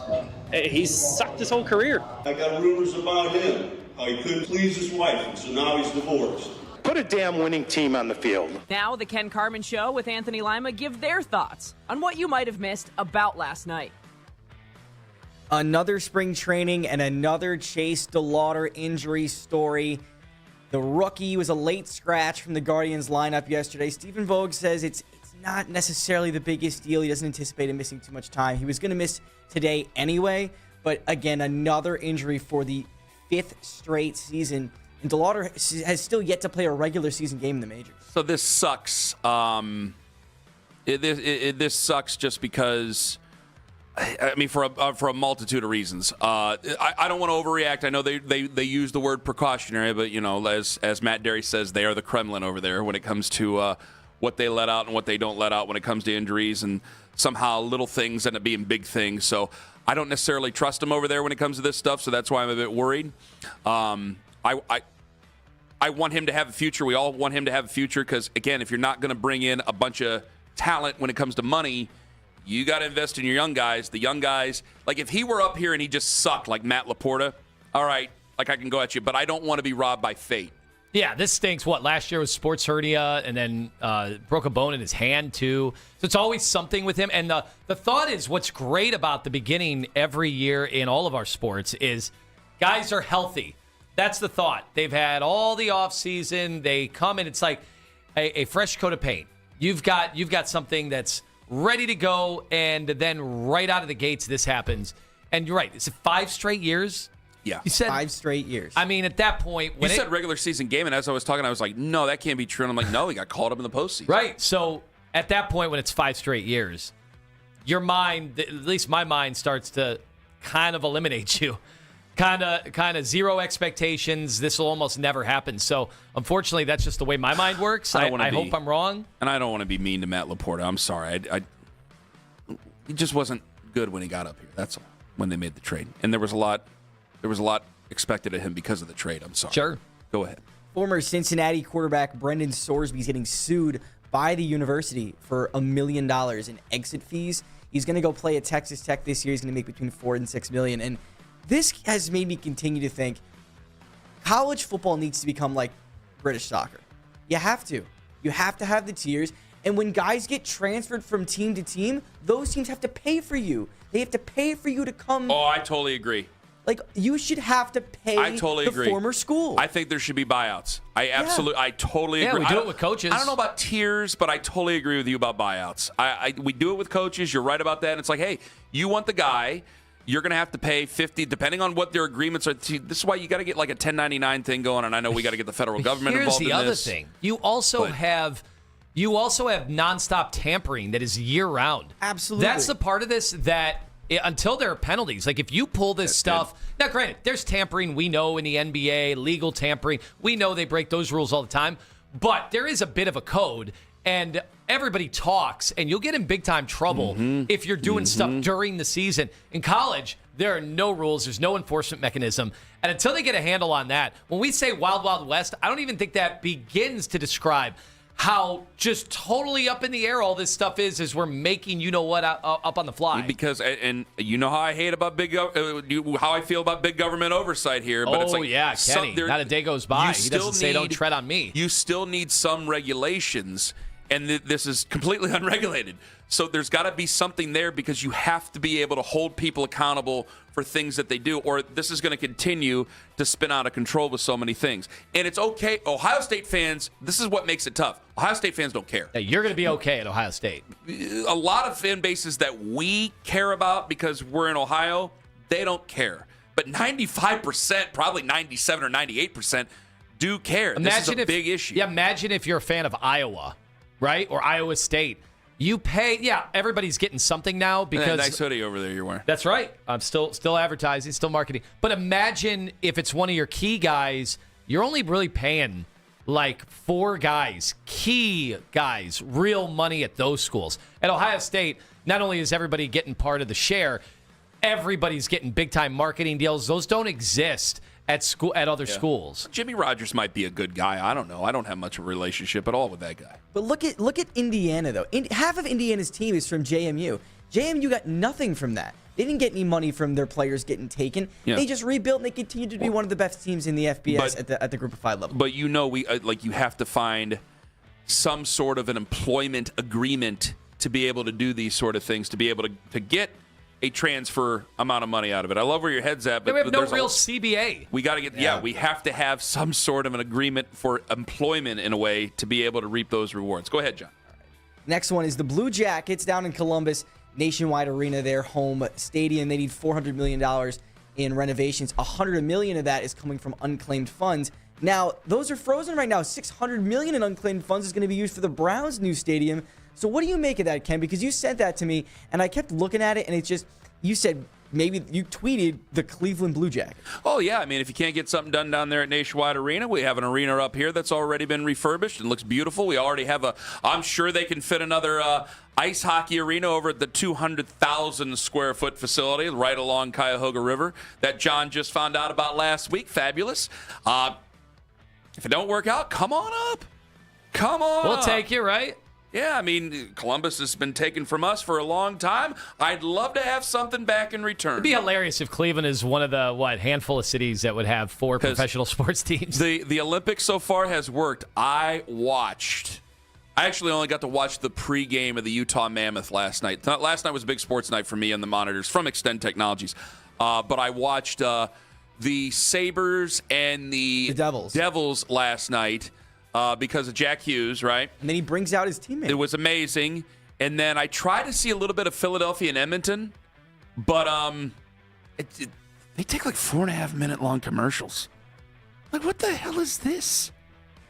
Or how long are hockey games? Like 8 hours long? The commercials, the intermissions? I thought they speed through them. They don't. I thought they did. I have no idea. But again, I'm just getting used to it, getting ready to learn. Regardless, if we have the Cleveland Blue Jackets, or as a lot of people said, Ken, the Cleveland Barons. Why not call them the Cleveland Barons?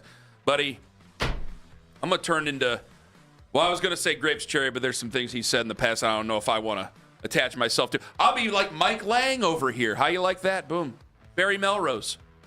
No OKC Detroit for you last night, young John? No, I was in bed. Are you kidding me? I watched Texas Tech and Kansas women's basketball. I watched the Florida men's basketball game. I started watching Arkansas, that men's basketball game. I told you the hockey games I was watching all at the same time of the Cavs because the Cavs weren't playing anybody. So I'm like, well, I can half pay attention to this, pay attention to the other ones. And I watched those hockey games, and I watched Detroit and OKC last night. Have you been paying attention to NASCAR recently? Of course, seems like a lot. Attention to NASCAR. How about the like a lot, NASCAR Truck Series having their first outdoor race? And that gets me thinking, that's outdoor races in St. Petersburg. Wait, indoor or outdoor? Outdoor, sorry, in the street race. you mean? Street race, that's what I yeah. meant. Where would you put a street race here in Cleveland? Oh, right over there at the Burke. Well, we had. We had a series over at the Burke. He's not from here. He doesn't know. John, I'm going to show you some stuff. You got to see this. This is one of the things that he needs to see. We used to have the Grand Prix here over at Burke Lakefront Airport, which has become also a bit of controversy there. I'm going to take you down a crazy rabbit hole here later after the show. How many rabbit holes are you going to take me down? Oh, man, I could take you down. I have a very memorable internship experience where I had to deliver a legendary sports broadcaster / journalist pants to the Grand Prix. I had to go back to Fox 8, go get his pants, and then take them special delivery. Young courier, sports boy Tony. Speaking of over pants. to the Dan Coughlin, R.I.P. Oh, you had to bring legend. Dan his pants? Yes. You're not the first, and you weren't the last. And then he wanted to go get drinks afterwards. You want to take you to Herb's? Oh, we bought you dinner first. I took him up on it because you don't decline. You don't decline, young John. Get some sack. I wish you would have met Danny. Danny would have loved you. Danny would have loved you. That it for last night? Yeah, that's it. Stay here. I got a question to ask you when we come back. Speaking of pants. And Mary Kay Cabot at 8:20. And we go from one injury to another. Why the James Harden injury where it's just like, hey, it's his right hand. Hey, it's his right thumb. Not a big deal. Why it matters. I'm not being doom and gloom. I'm not telling you the sky's falling in. But why that injury matters right after John's pants in 5 minutes on the Fan. All right, real estate market is something that the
segments from all our shows, you can always listen on the Odyssey app. Headline Sports News every 20 minutes right here on 92.3 The Fan. From the University Hospital Sports Desk, I'm Jeff Thomas.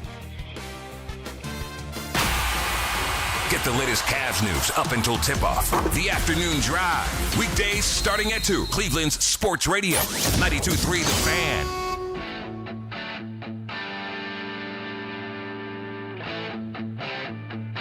20 minutes away, Mary Kay Cabot going to join us on the show. Who has that inside edge to be the starting quarterback? Are we taking Malik Willis seriously here? I've had to admit some hard truths this morning. It's been a wild, wild morning. I want to get to the James Harden injury and why this matters and should really matter to Cavs fans. Not the sky is not falling. I'm not erasing them in the finals. But this is something we're going to have to pay attention to. And it doesn't feel like it because it's the tippy top of his thumb and it's his non-shooting hand.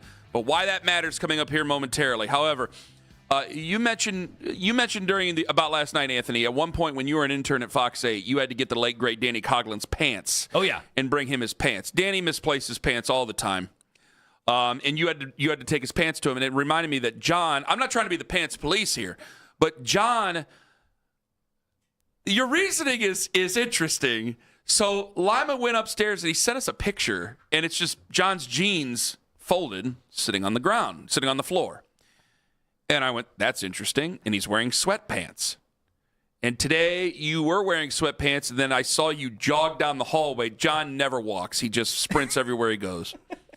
You ran down the hallway, and I'm going, wait, John, where are you going? I need you for a second. And he goes, I got to put my pants on. Hold on. Okay. So why do you change pants in the middle of the show? Wardrobe change, like you're hosting the Academy Awards. Like he's quick change. Yeah, I mean, I don't know. Sweatpants are significantly more comfortable, but I feel professional when I'm wearing my jeans. I don't know. Oh, there's definitely a different professionalism to wearing jeans. Yeah. I no doubt. So you wear the comfort. Wouldn't it just be more comfortable or easier to just put on the jeans in the morning and be done with it? You'd think so, wouldn't you? I don't know. It's comfortable driving to work in sweatpants. And then when you get to work, you feel like crap about yourself for wearing sweatpants in a public. Did anybody make a comment, or did anybody thumb their nose at you? No, I did this summer when I was in Iowa. Like, I would wear shorts and a T-shirt to the ballpark, and then when it was time for the game, I put my team polo on and I put my khakis that makes sense. They probably had you doing like physical labor and stuff. I had a tarp every day. They make you do so much. You're doing it all. You have to earn it, man. For nothing. Yeah, I feel bad. I had it easy when I was in the minors, but you had to work your ass off. I understand that. So is it the weather? Is it cold outside in the morning so you wear the sweats? Yeah, I mean, my car sucks. I have a 2009 Honda Accord. Well, those things run forever. Yeah, it has no miles on it. I love it, but it's the heating system is terrible. It takes my car. I have a 30-minute drive here. Okay. It takes about 15 minutes for the car to get above freezing. So it sounds like you need to be wearing two layers. You need to be going sweatpants and jeans. No, I would usually be. I could put an Under Armour on, but that's just a hassle. And I already get. Buddy, as long as you don't stink, I really don't care. Yeah. No, Ken's pulling me, Johnny, get closer. Get closer. I want to smell it because I want to make sure. Kenny tried to put him through an individual test. Yeah, I did. You guys were very close. The gauntlet of stench. We're trying to set the tone. Sure. That's the whole thing. That's all. So because you smelled me, does this mean I can follow you on Facebook now? I didn't know you tried to friend me on Facebook. Did you try to friend me on Facebook? It's everywhere. Probably not. Well, then, okay. Well, you know what? I think I might have to make that adjustment after the show. That's fine. Yeah, ladies and gentlemen, well done, Johnny Cakes. Thank you very much for your time and your hard work. Thank you. Johnny's done a fantastic job so far. I think it was the James Harden quote that set me off on John, but he's fabulous. He's a fabulous man. I don't care what he wears as long as he doesn't. Well, I mean, you can't be too revealing. Obviously, this is kind of an office, but. As long as you don't stink. We've never had that problem. It's just, guys, there is a BO problem in radio, and I don't understand it. There's a lot of people who we've run into that just stink. We've talked about that at length. It's upsetting, but it's true. What doesn't stink are the Cleveland Cavaliers. You see that? That's a transition tone. James Harden hurt his phalanx on his top of his thumb. The old phalanx. Oh, there you go. We've had problems with it, and that probably happened in the second quarter. When he landed the other night. in the game against the Knicks that they didn't call the foul when it that came was to one of Jalen like Brunson. 8 times he could have gone to the foul line. Yeah, the refs were. Boy, they really made scream. You know, Harden does not scream at officials. Oh. He's very, at this stage of his career, too, he is so even keel that there's one where Jalen Brunson on a slow motion rakes him across not one forearm, but 2 forearms. And Harden just stares at the refs, just stares into space. Yes. And nobody complained. They didn't challenge. They didn't do anything. And now all of a sudden, there's the start of a narrative here, like James isn't getting to the free throw line. Is there an issue? Well, because he's not getting calls. It was the foul merchant stuff during the middle of his career, now we're towards the end. Which was unbearable. It was really hard to watch. Well, I mean, it changed the way we looked at the playoffs. It changed everything there. So that was definitely annoying. But now that he plays for our team, it's like, well, no, we can't get him to the free throw line. Now, this is terrible. But anyway, he hurt the top of his thumb. Why is it a big deal? It's really not. If we were in the playoffs, I think he'd play. I think he'd be fine. It wouldn't be a big deal. However, you brought this up. You can explain it probably better than me. But I think it's an issue because if he's questionable, and people are wondering, well, why is he only questionable? Why can't he just take the night off? Well, Anthony, as you brought up, you don't have a lot of practices. The games, in so many ways, become a practice when you can't have that many practices and you only have 22 or 21 games left. This is the thing. They're running out of time to try to figure out all the stuff that normally teams right before the postseason are kicking into high gear. They know their rotations. They know who they can rely on. They know, depending on who they go up against in a playoff series, hey, this is going to be a tougher matchup. Maybe this is a Dean Wade series. Maybe this is a Sam Merrill series. Maybe we want to go small here, big there. Now, especially Max Strus is going to be entering the fold at some point. Kenny Atkinson, he's been experimenting all year, and that hasn't stopped. He's still experimenting, and now they're basically running out of time to try to figure that out. And that's the hard part about this. They barely practiced. They barely had shoot-arounds. I think Danny Cunningham said they had before yesterday, 2 official practices, 1 shoot-around in the 3 weeks since they've gotten 3 new players and then added Evan Mobley to the fold. So this is very complicated. And now, because of this injury, it's just hard because they have 2 big games against Detroit. They've got a big game against Boston. And is Harden even going to be in these games? Is it going to look like a different Harden? Are we even going to be able to have big takeaways from these games? Well, that's why I thought. Are we going to be throwing our hands up in the air before the playoffs start? And I that's why I thought the Knicks game. I didn't know that he was going to get hurt during the Knicks game, obviously, but you don't know how these things are going to go. And when you take out players, you take the teeth out of these games. And we're struggling. I mean, the NBA is struggling for meaning in the regular season right now. We're struggling because we want to figure out what they're doing or what can give us a chance to have an edge over these teams in the Eastern Conference in the regular season. So when you lose players, you lose that, but also you lose a chance to work together. So there's been things that they've done. You know, I brought this up after the Knicks game yesterday.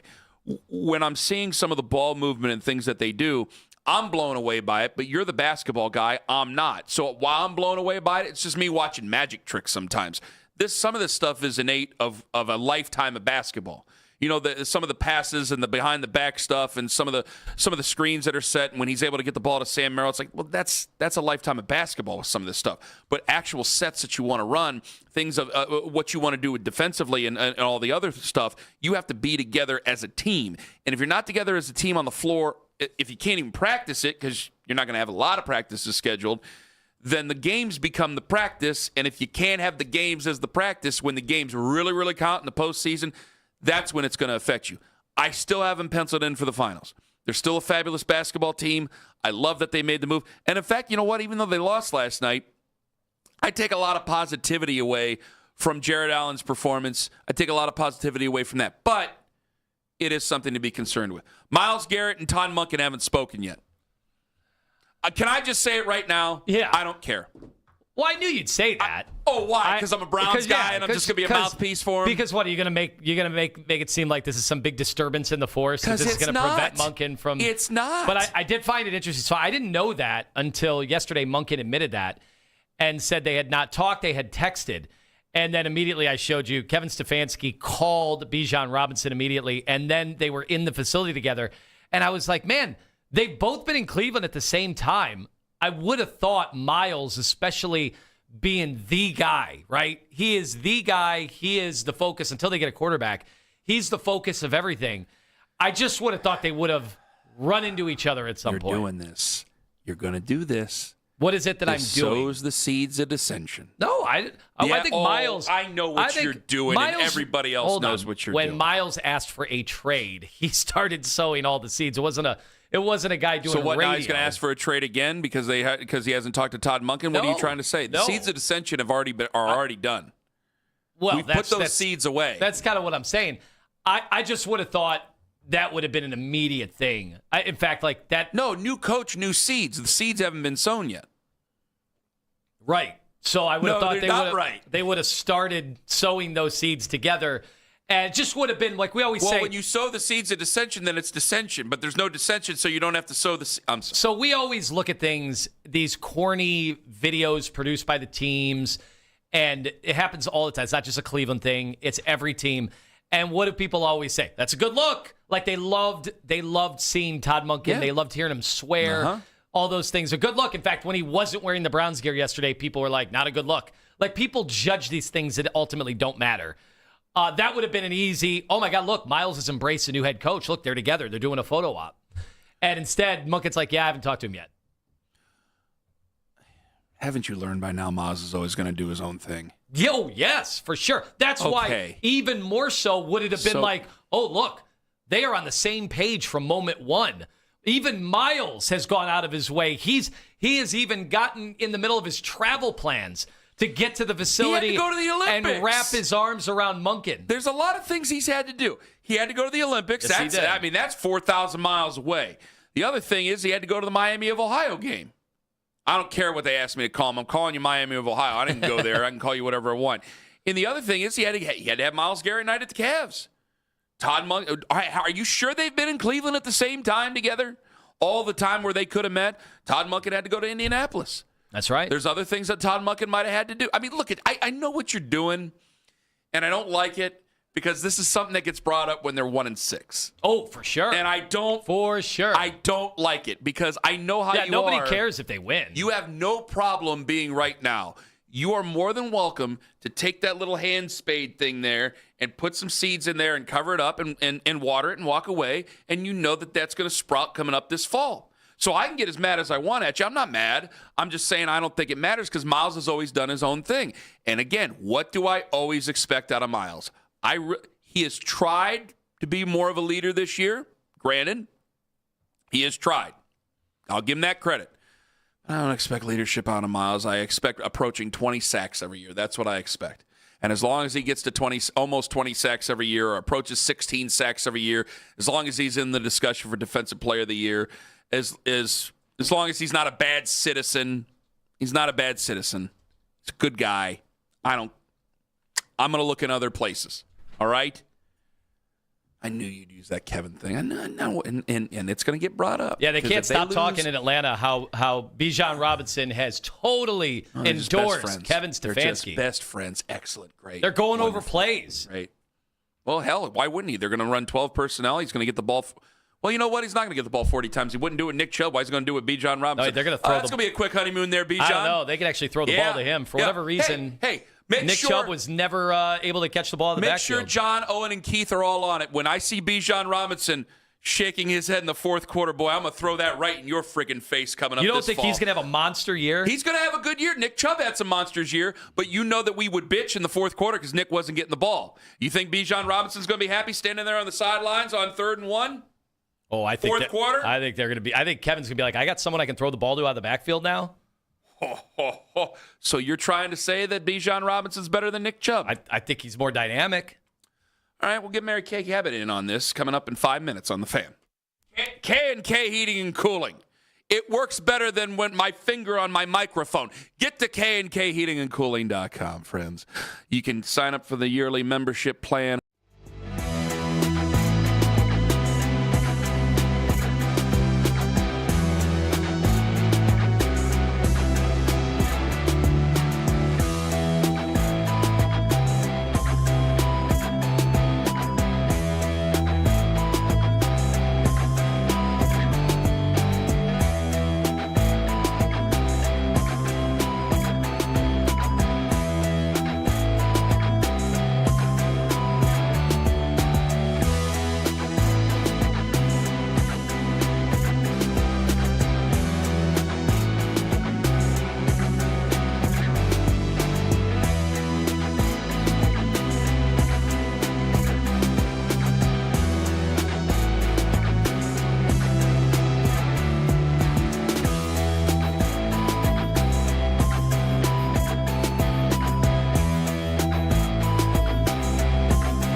latest Browns content filtered right to your phone during this offseason by following the Browns playlist and 92.3 The Fan on the Odyssey app. Headline sports news every 20 minutes right here on 92.3 The Fan. From the University Hospital Sports Desk, I'm Jeff Thomas.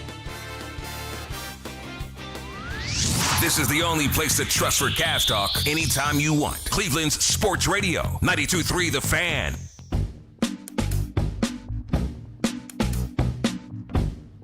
It's Thursday, it's 8:20. It's time to get right down to business. Ladies and gentlemen, from the Cleveland Plain Dealer and Cleveland.com, on the Make It Right, Call Car Right hotline, the great Mary Kay Cabot joins us as she does every Thursday. Hello, Mary Kay. Hey, guys. How you doing? We're doing well. Who do you think is going to be the starting quarterback as of right now? Because Lima and I had a pretty big knockdown drag-out earlier. Some of the callers did as well. I didn't say who you want or what you do. I want to see what you think. Who's going to be that number one QB? You know, it's a great question. And at this point in the offseason, I really don't want to be held to any kind of an answer on that. But I would say my gut feeling right now is that it will come down to either Shedeur or Deshaun. I'm not necessarily really feeling, an outside quarterback, but that doesn't mean that's not going to happen. We all know that they've got Malik Willis on the radar. They've got Ty Simpson on the radar. They've got other guys that they're exploring.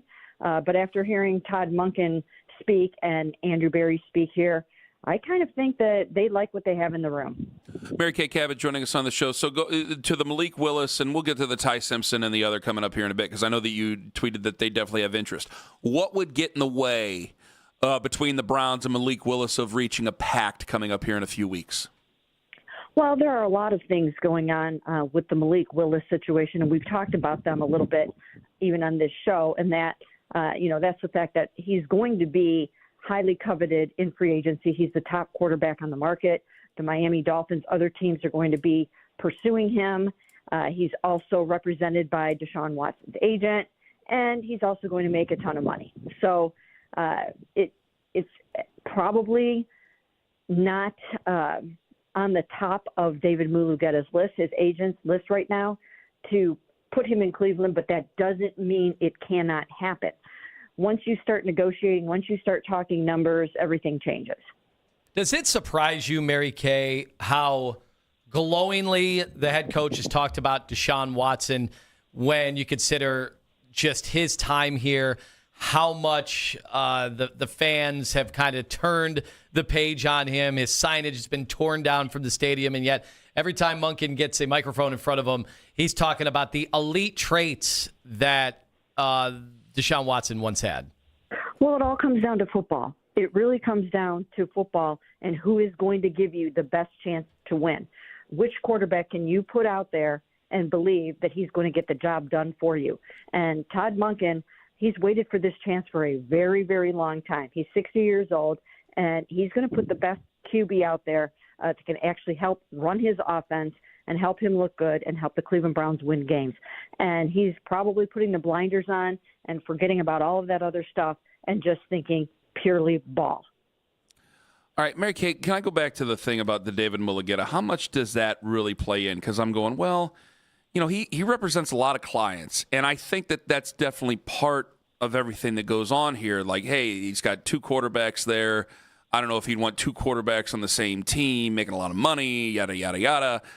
But if the Browns were to offer like $5 million more than the Steelers and Malik wants the money, is David Mulugheta going to get in the way of that? I don't think he would. No, he wouldn't, but it's a factor. It's one thing that you have to throw into the hopper along with everything else. You're going to look for opportunity. You're going to look for what is the supporting cast? What kind of receivers are going to be there? What are the chances of winning? What is the competition in the room going to be like?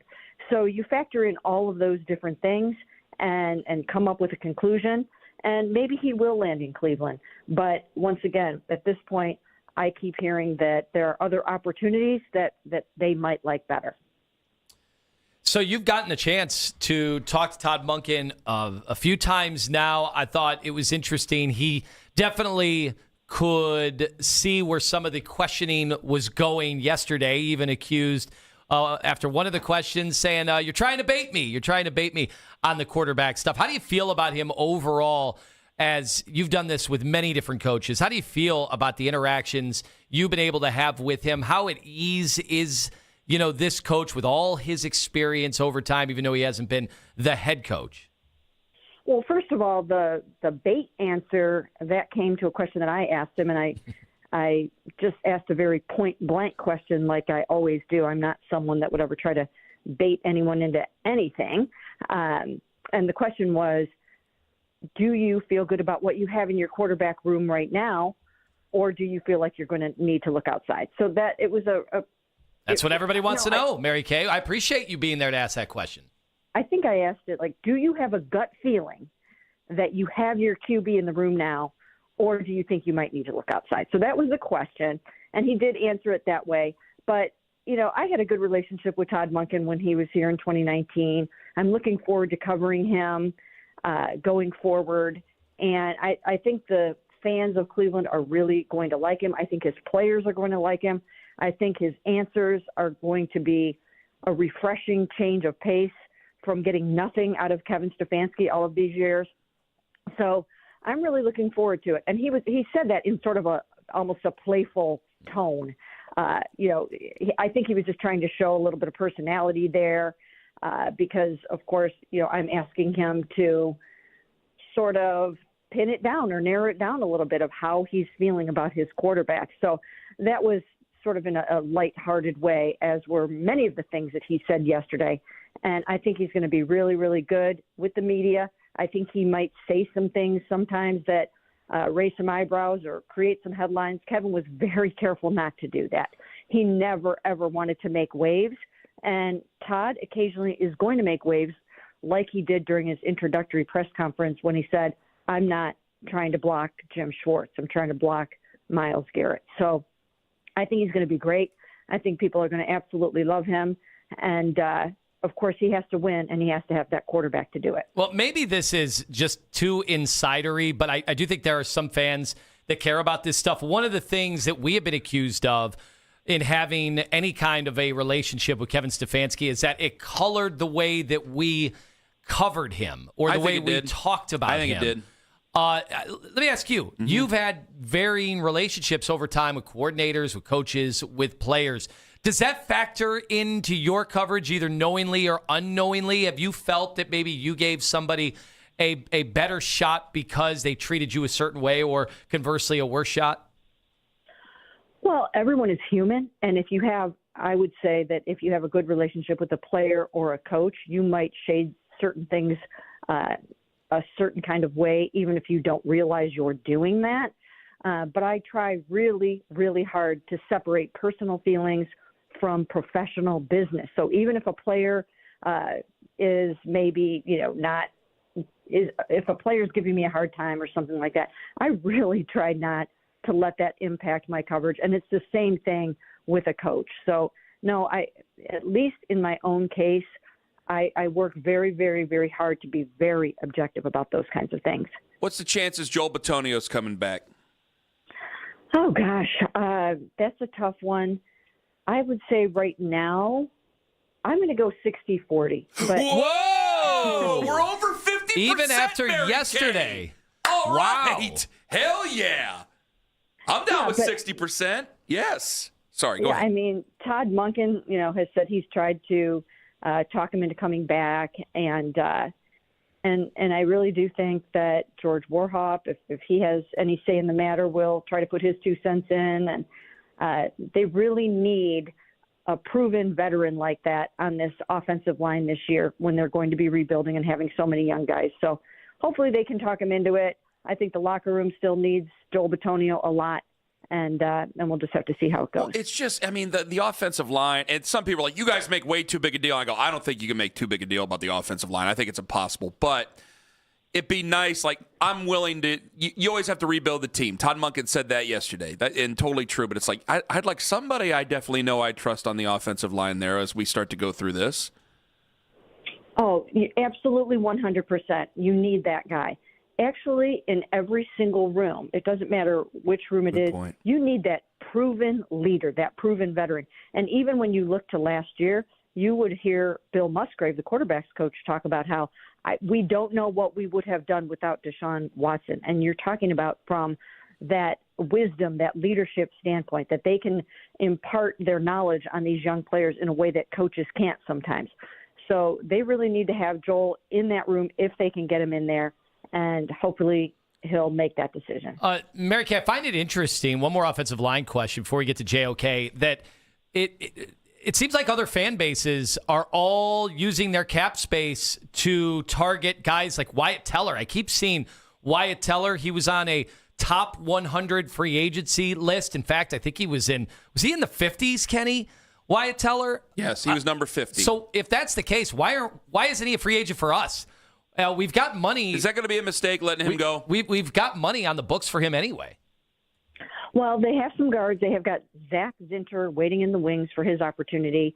I think they probably can get Tevin Jenkins back for less money than they would have to pay Wyatt Teller. So sometimes it comes down to money. You know, when a guy hits free agency, they're going to get paid more on the open market than you are willing to pay them. And that's really what it comes down to. If they could get him for a bargain basement price, well, that's another story. But that's not going to happen. As you see, people are clamoring after offensive linemen of that caliber. But other teams will be willing to pay him more than the Browns are. Mary Kay Cabot, she joins us here on the Make It Right Call Kyle Wright hotline. I don't know what Lima's going to ask, so I'm just going to ask it right now. You have a look on your face, but I'm going to ask Martin Emerson Jr. Didn't seem to be too great of a answer about him coming back with Andrew Berry. You know, they've made a trade. Tyson Campbell came in, did a tremendous job this year. They got Denzel Ward on the other side. What are we talking about with Martin Emerson Jr.'s future here with this football team? Could he be a trade candidate?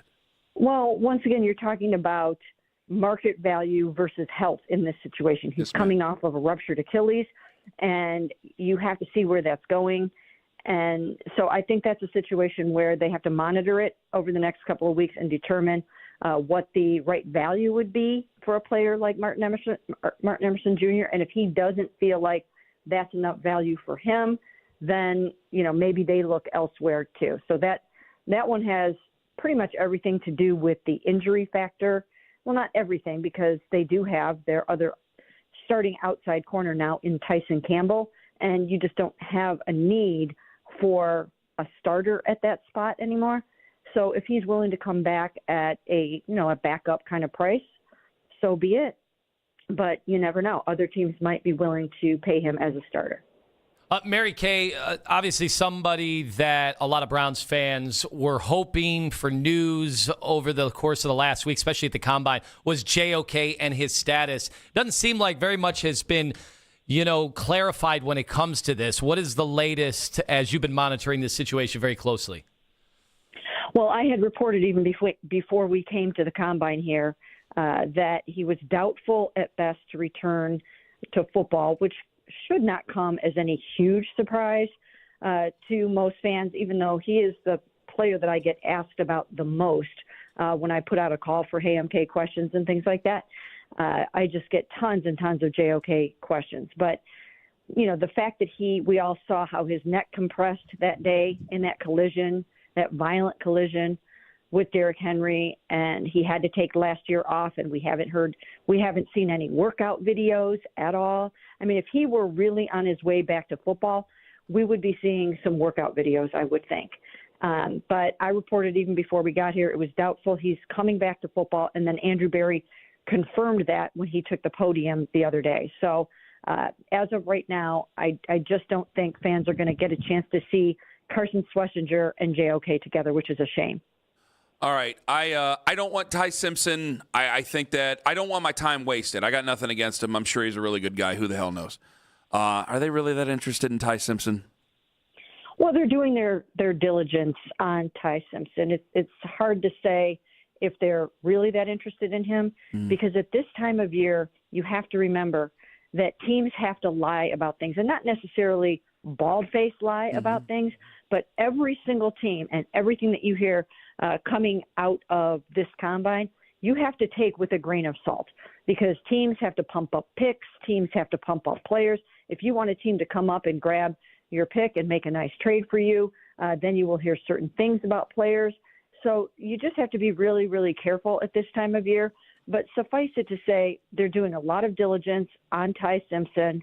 And depending on where he goes in the draft, that they will be interested in him. They like him. Todd Monken likes him. It doesn't mean that they think he's ready to overtake Shedeur Sanders right now, but he is somebody they have their eye on. Mary Kay, thank you for the wonderful time. It was glorious. Enjoy your time in Indianapolis, and we'll talk to you again next week. Sounds good. Thanks, guys. The outstanding Mary Kay Cabot on the Make It Right Call Kyle Wright hotline. A little bit there about JOK. And are you really sure you want Todd Monken to be honest? Are you really, really, really sure? And Carman, Anthony Lima, live on the Fan.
Heavy congestion 90 east from West 117 to Carnegie and 77 north from Broadway to East 9th.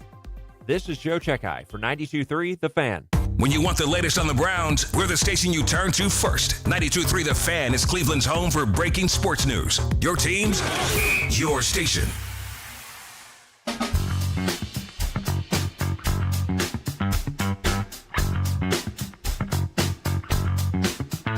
Hell yeah. Welcome back to the show. And are you sure you want Todd Monken to be honest? Are you sure? Doesn't everybody love that? Can I about do him? what you like to do and do devil's advocate?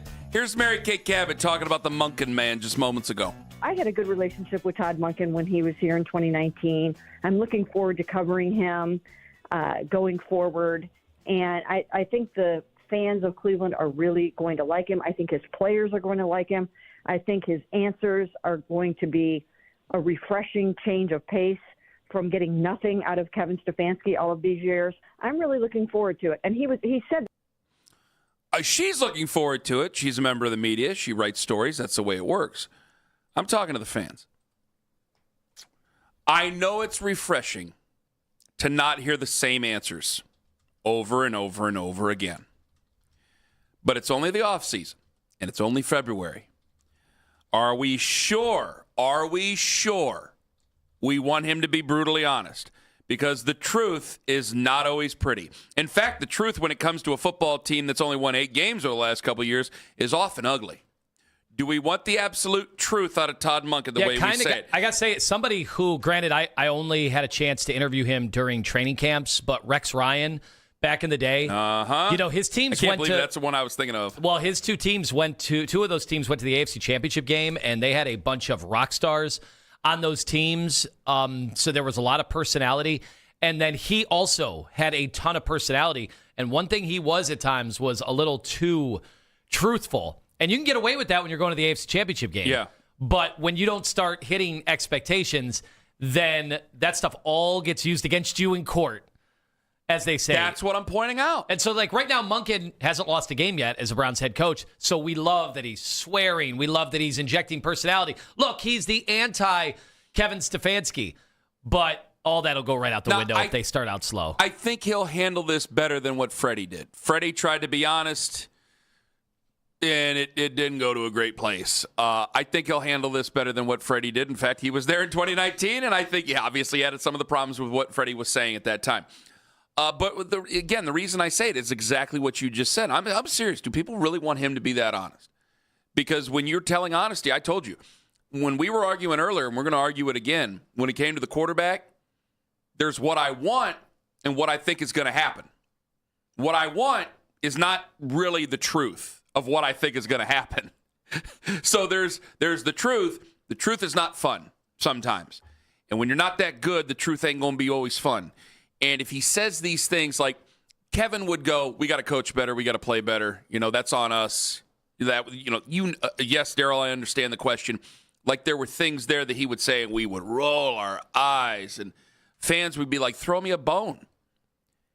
If you don't give us anything, we can't hold you accountable for much. We can hold you accountable just because you're the head coach, but I can't use specific reasons. So, Kevin treated everything, every time there was a microphone in front of him, he treated it like a deposition.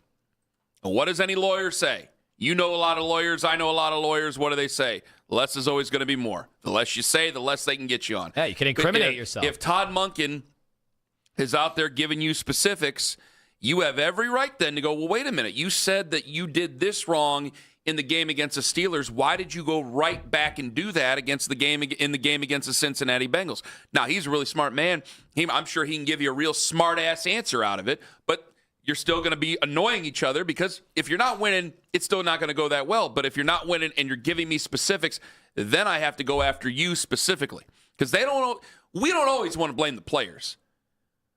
Sometimes there's not a lot of talent here, but I think there's a lot of fans out there who go, well, wait a minute, Kenny. The defense got some talent on it. They have so much talent that you might be able to trade away Martin Emerson Jr. for something. The offense, I know you say they don't have a lot of talent at all, and I know we need a lot of guys on the offensive line, but damn it, we got Harold Fannin Jr. and Lima. You saw him when he was in college, and he's the cat's ass.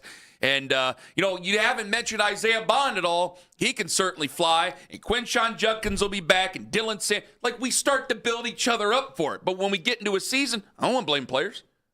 Blame the coach. It's much easier to find a new coach than it is to find new players. Yeah, well, one of the things that we like about Todd Monken is it seems like he's someone who is going to hold guys accountable a little more. And that was a big question with Stefanski. And again, I have to admit, we don't know what Kevin's doing behind the scenes. Maybe Kevin slams the door and gets in the face of a player and says, what you're doing is not how we are coaching it, and makes them watch game film and the same mistakes over and over and over again. The problem is we had no evidence of that, and it's hard to fathom the guy that we saw day in and day out was the same guy that would do that, especially when the special teams were as bad week 1 as they were week 18, cost him 2 or 3 games, and yet everybody kept their jobs.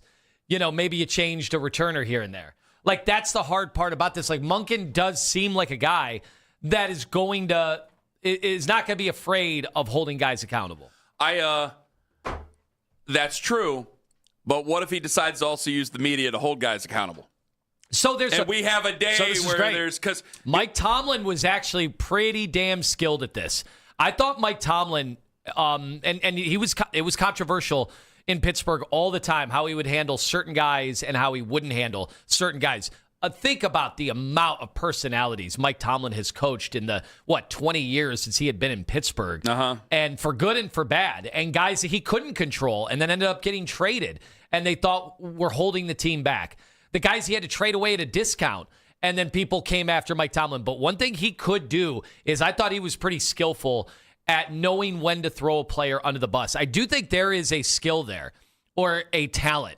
You can't just do it every day, because you'll sink a team. And you could tell the way that Kevin was trying to walk that tightrope with Deshaun Watson when he's giving out game balls for pretty piss-poor performances.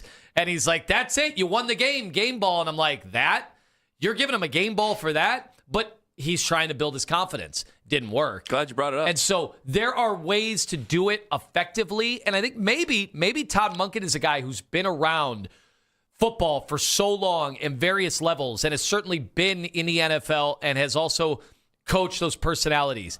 Maybe he's going to be good at that. Maybe he'll know when to go public about a guy. Hey, I've been a guy who's been bitching everybody's ear off about accountability here over the last couple of years and how there isn't any of it. So can I really go after Todd Monken if he decides to hold somebody accountable publicly? I'm not going to go after him. I'm going to see how it works. I'm going to see whether or not it's effective. There you go. Whether or not certain guys need to be coached that way. Certain guys need to be humiliated. Other guys don't take it well, and then you lose them. There is as long as we're all being truthful, we're telling the truth. So I got to make sure we're all going to be on the up and up. I do not think it's one broad brush. I don't think you can treat every guy the same. No. You're going to play favorites. That's every team. Do you see Kevin already cut Kaderil Hodge again down in Atlanta, and he was kind of a special teams maven for them. So, there are certain guys that you're just not going to have a chemistry with. And then, as always, remember when Mangini came here and he had his pet guys that he had that were basically his snitches? Mm-hmm. Like, that's every coach, but some coaches are more skilled at being able to handle that. Sean Payton did that immediately. What did Sean Payton do? Basically, on the first chance he thought he had the power to do it, he said bye to Jerry Jeudy. He's like, I can't win with that guy. And that doesn't mean that you can't win with Jerry Jeudy here. You haven't. But I agree. We'll see what Todd Monken does. I just want to make sure we all are on the up and up. We want Monken. We want the Monken man to be honest. We want him to be an honest man. Because and I'm glad you said what you said. I'll say this. I know this is a long time ago, but Henry Jordan of the Green Bay Packers once said, you guys are gonna make fun of me for this. No, for using I this example, hear it. but Come I'm on. gonna say Henry Jordan once said, Vince Lombardi treats us all the same, like dirt or like dogs. I mean, it was either dogs or dirt.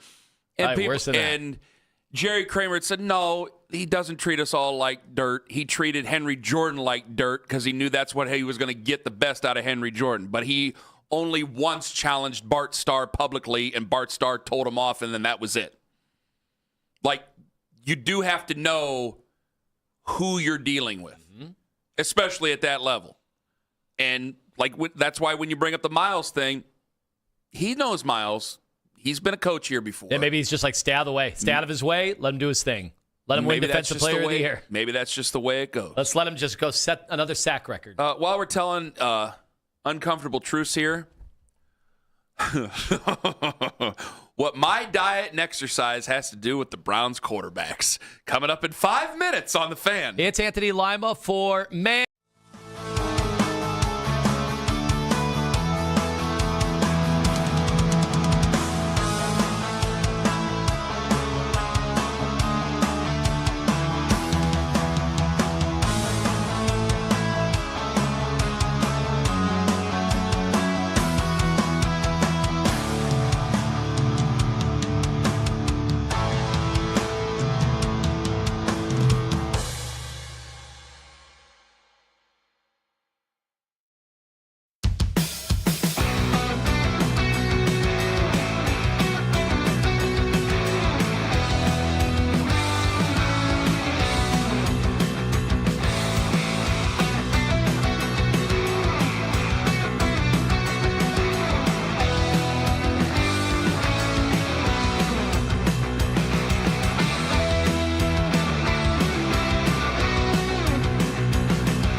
sports news every 20 minutes right here on 92.3 The Fan. From the University Hospital Sports Desk, I'm Jeff Thomas.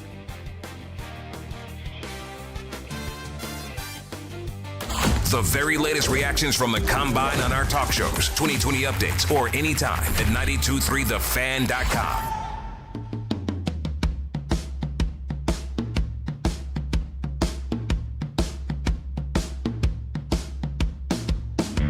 I'll call myself out for a mistake. Did I have a brain fart about Martin Emerson Jr.?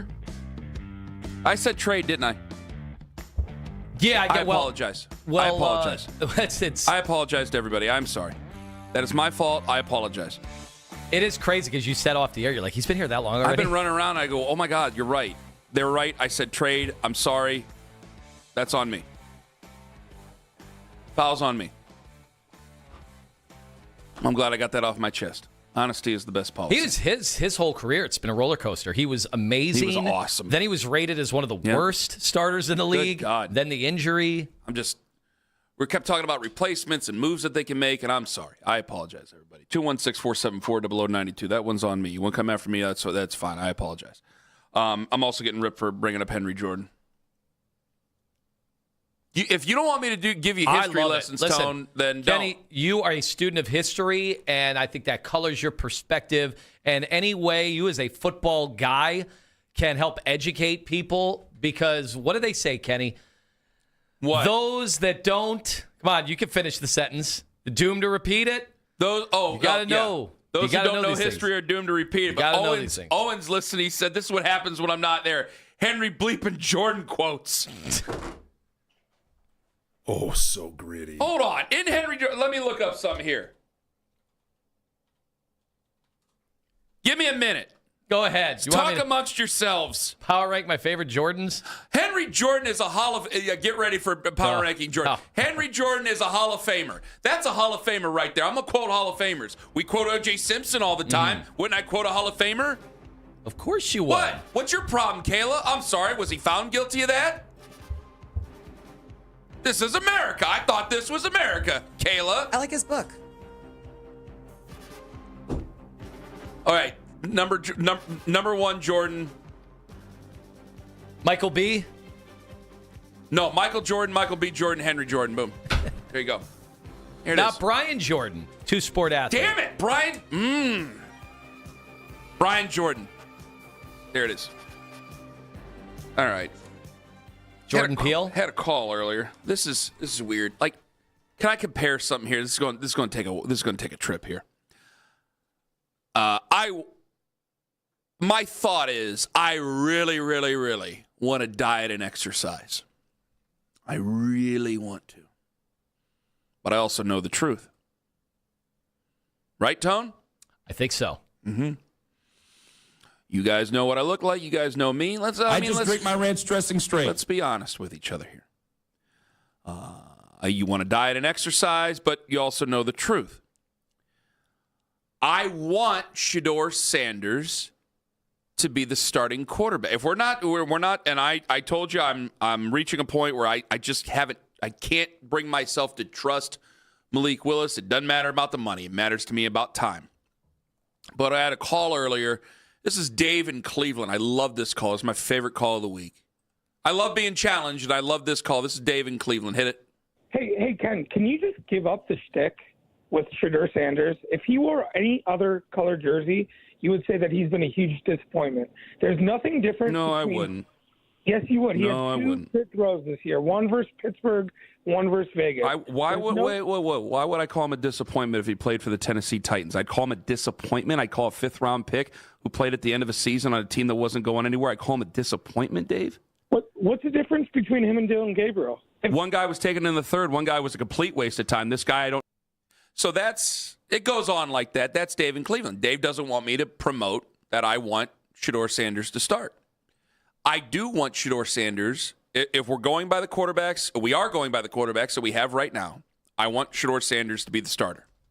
However, I may have to accept the truth because here is yesterday Todd Monken on the podium talking about another quarterback and everything that mixes into making these decisions. I think any time that you have a player that at one time has exhibited the skill set at an elite level, I think you're always going to give them the benefit of the doubt that somehow we might be able to get that out of them again. And I think that's how you should look at every player. I've said that. You guys have heard me say it. I'm going to let it play out. I think it'd be completely unfair, just like it would be in any classroom setting, be it a history exam, and all the students walk in, and before they're actually given the exam, you give them a grade. Well, how would you give them a grade? Based on male, female, race, how they look, how they're dressed? I think that's unfair. Now, you're going to have some preconceived notions, obviously, because we have prior evidence, but I don't decide who plays. The players decide who plays. I've never decided who plays. He says preconceived notions. He hits it out of the park right there. By the way, who do you really want to be the starter? Who do you think is really going to be the starter? Because these are two different things. I want Shedeur Sanders to be the starter, unequivocally. And the reasons I want to, I specified earlier in the show. Do you want me to specify them again for new listeners? Yeah, go ahead. Okay, because I have way more fun talking about Shedeur Sanders. I know you guys don't, because you guys have been sending nasty tweets to each other from non-Browns fans who say they're only here for Shedeur. I can understand the annoyance there. I really can. But I've had way more fun talking about Shedeur than I have any quarterback but Joe Flacco over the last 4 years. I haven't had anybody call in, and we do a show every single day, and a lot of people listen to this damn thing, and I haven't had anybody call in saying they're getting rid of their season tickets over Shedeur Sanders. They might be annoyed. They might not think he's that great, but they ain't making some declaration that they are done with this team and done with Shedeur or done with their season tickets over Shedeur. I have a predisposition or a preconceived notion to like him. I have a preconceived notion that I know in my heart of hearts what happened at the beginning of the season last year in training camp is not fair to any fifth-round pick, let alone Shedeur Sanders. I know that. But I also know that the other guy who we have had to have really tough conversations about over the last 4 years, who I don't even think wants to be here. I think Shedeur wants to be here. I think Shedeur has done his damnedest to embrace the city. I don't think the other guy really has. No. Never. And I don't believe that if one of these guys play really, really well, I believe, and this is from the listeners, and I should have picked this up last week when I said this. I've had plenty of listeners go, Kenny, you think that if Deshaun Watson plays well, that we might be enticed to sign him and continue this whole thing even further. You don't think that he's going to be out of here and he's going to demand a trade if he actually plays well and a market picks up for him again, considering he's at the end of the contract? And I think you guys are right. I think Shedeur Sanders, if he were to go out there and play well, he'd love to be here long term. I think he would. But what I want and what I think will probably happen are two very different things. I wanted the Browns to be a hell of a football team for a long time, but what I thought has really happened is obviously different, right? I want to be in good shape. I want to take better care of myself, but what we all know what really happens are two different things, right? And if we're only going by OTAs, which is a lot of drills, a lot of previous experience that plays into this, I got to tell you guys, I think I know who's going to win, and I don't want to tell you who I think is going to win because you know it's not the guy I want to win. It would be Deshaun Watson.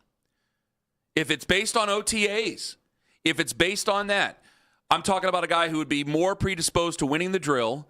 I'm talking about a guy who has more experience, who played at an extremely high level at one point in the NFL, in real games, was a coveted player by not just the Browns, but a bunch of other football teams at one point. Even after the allegations. Even after the allegations that People were forget willing, that were more than willing to go and what was the one? They were willing to match the offer or whatever they said. A few of them were willing to match the offer.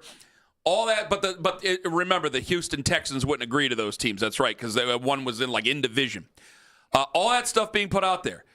I have to give the benefit of the doubt, as he were to say, if I'm not caring about any of the other stuff. I mean, Todd wasn't here for any of that. If I go to all that, then I got to tell you, I want Shedeur to win the job. I think Deshaun Watson will win the job. What we want and what we think are two different things, brother. So I'm only being honest to everybody. Yeah, well, Dave in Cleveland is right. I want Shedeur to be the starter. There's no Browns fan that has a clean slate with Deshaun Watson. But could it be that Todd Monken has a clean slate? Or maybe even a little biased towards Watson because he's seen him play at such a high level. And obviously, Shedor's just a rookie. He only played in how many games last year? He hasn't really seen that. And for Todd Monken, all that other stuff, that's your guys' business. My business is finding the best 53 to play, and that position is the most important of them. So if he's the best one, guys, I can try to make – I want you guys to be happy. I really do. I know that everybody wants to say all media is rage bait anymore. I don't like being cussed out. I like having happy neighbors. I like having a happy community here. I want sports fans. Well, he's different. So I'm gonna feel how I feel. I want people to be happy. I want them to do well. I want. But he's the one who he has to care about the players in the locker room. And they have a job. Their job is to play well. Their job is to win so they can collect more money.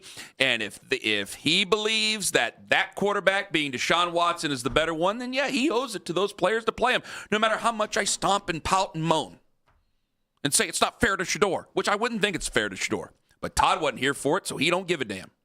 May I ask a silly question? Your mic is not up that high. Go ahead. You can still ask it. Yeah, go ahead. Regardless of the volume. Yeah, just turn your mic up. I'm sorry. So there's 3 preseason games, correct? And we have 3 possible starters. Do you think that maybe he's going to have each one start a different game? No. Just to test? Well, I mean, there will be different starters just because of how you do preseason games. Yeah, I wonder how much Tom time guys Monken get. thinks about that. But when he said yesterday, and maybe he'll change his mind, who knows? But when he says about OTAs being the thing that tells him who's going to get the majority of reps in Camp C, he's doing it the right way. Kevin, if you want to talk about differences between the two coaches, it's not just press conferences. That's the right way to do it. Todd's doing it the right way. Kevin did it the wrong way no matter what. I like Kevin. That's the wrong way to do it. Todd Monken is doing it going, hey, we're going to see who we think is better off in this, who's going to get us going, because we got to hit the freaking ground running. I got to win football games in this league, and so we got to find the right guy for it. So if it ends up being Shedeur, I'm going to be really, really excited, because that is a huge, huge, huge hurdle to jump, which is the guy that they gave up everything for, who did play at a high level once, hasn't exactly done it over the last 5-6 years now. And you could say, well, Kenny hasn't done it for the last 5-6 years now.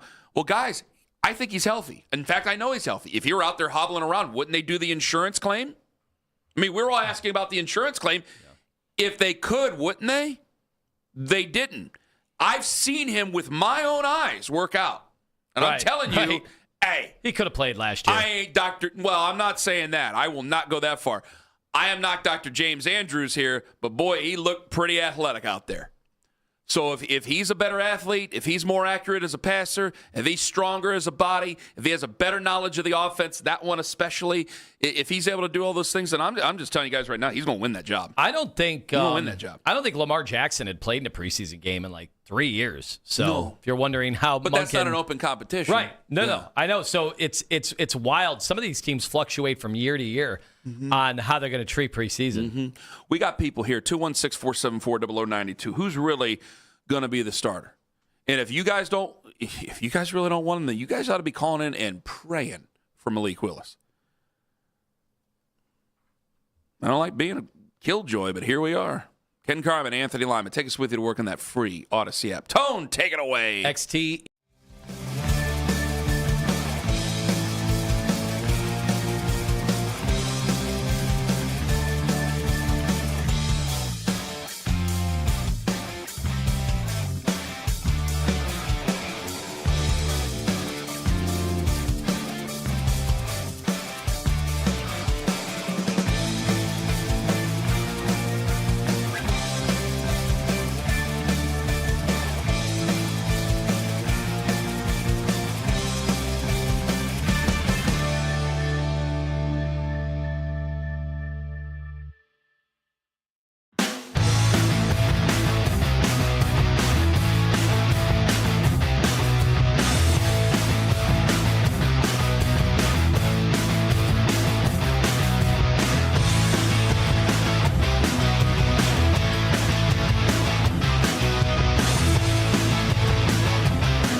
right here on 92.3 The Fan. From the University Hospital Sports Desk, I'm Jeff Thomas.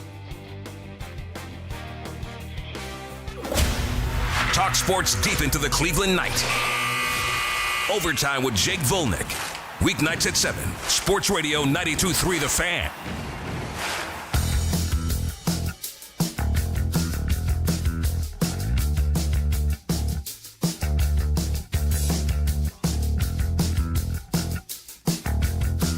Kayla, can you help us out real quick? Social media reactions are brought to you by Scheiben Jewelers, Cleveland's premier jewelry store. Outstanding, my dear. Tone, take her away. Real Xavier P.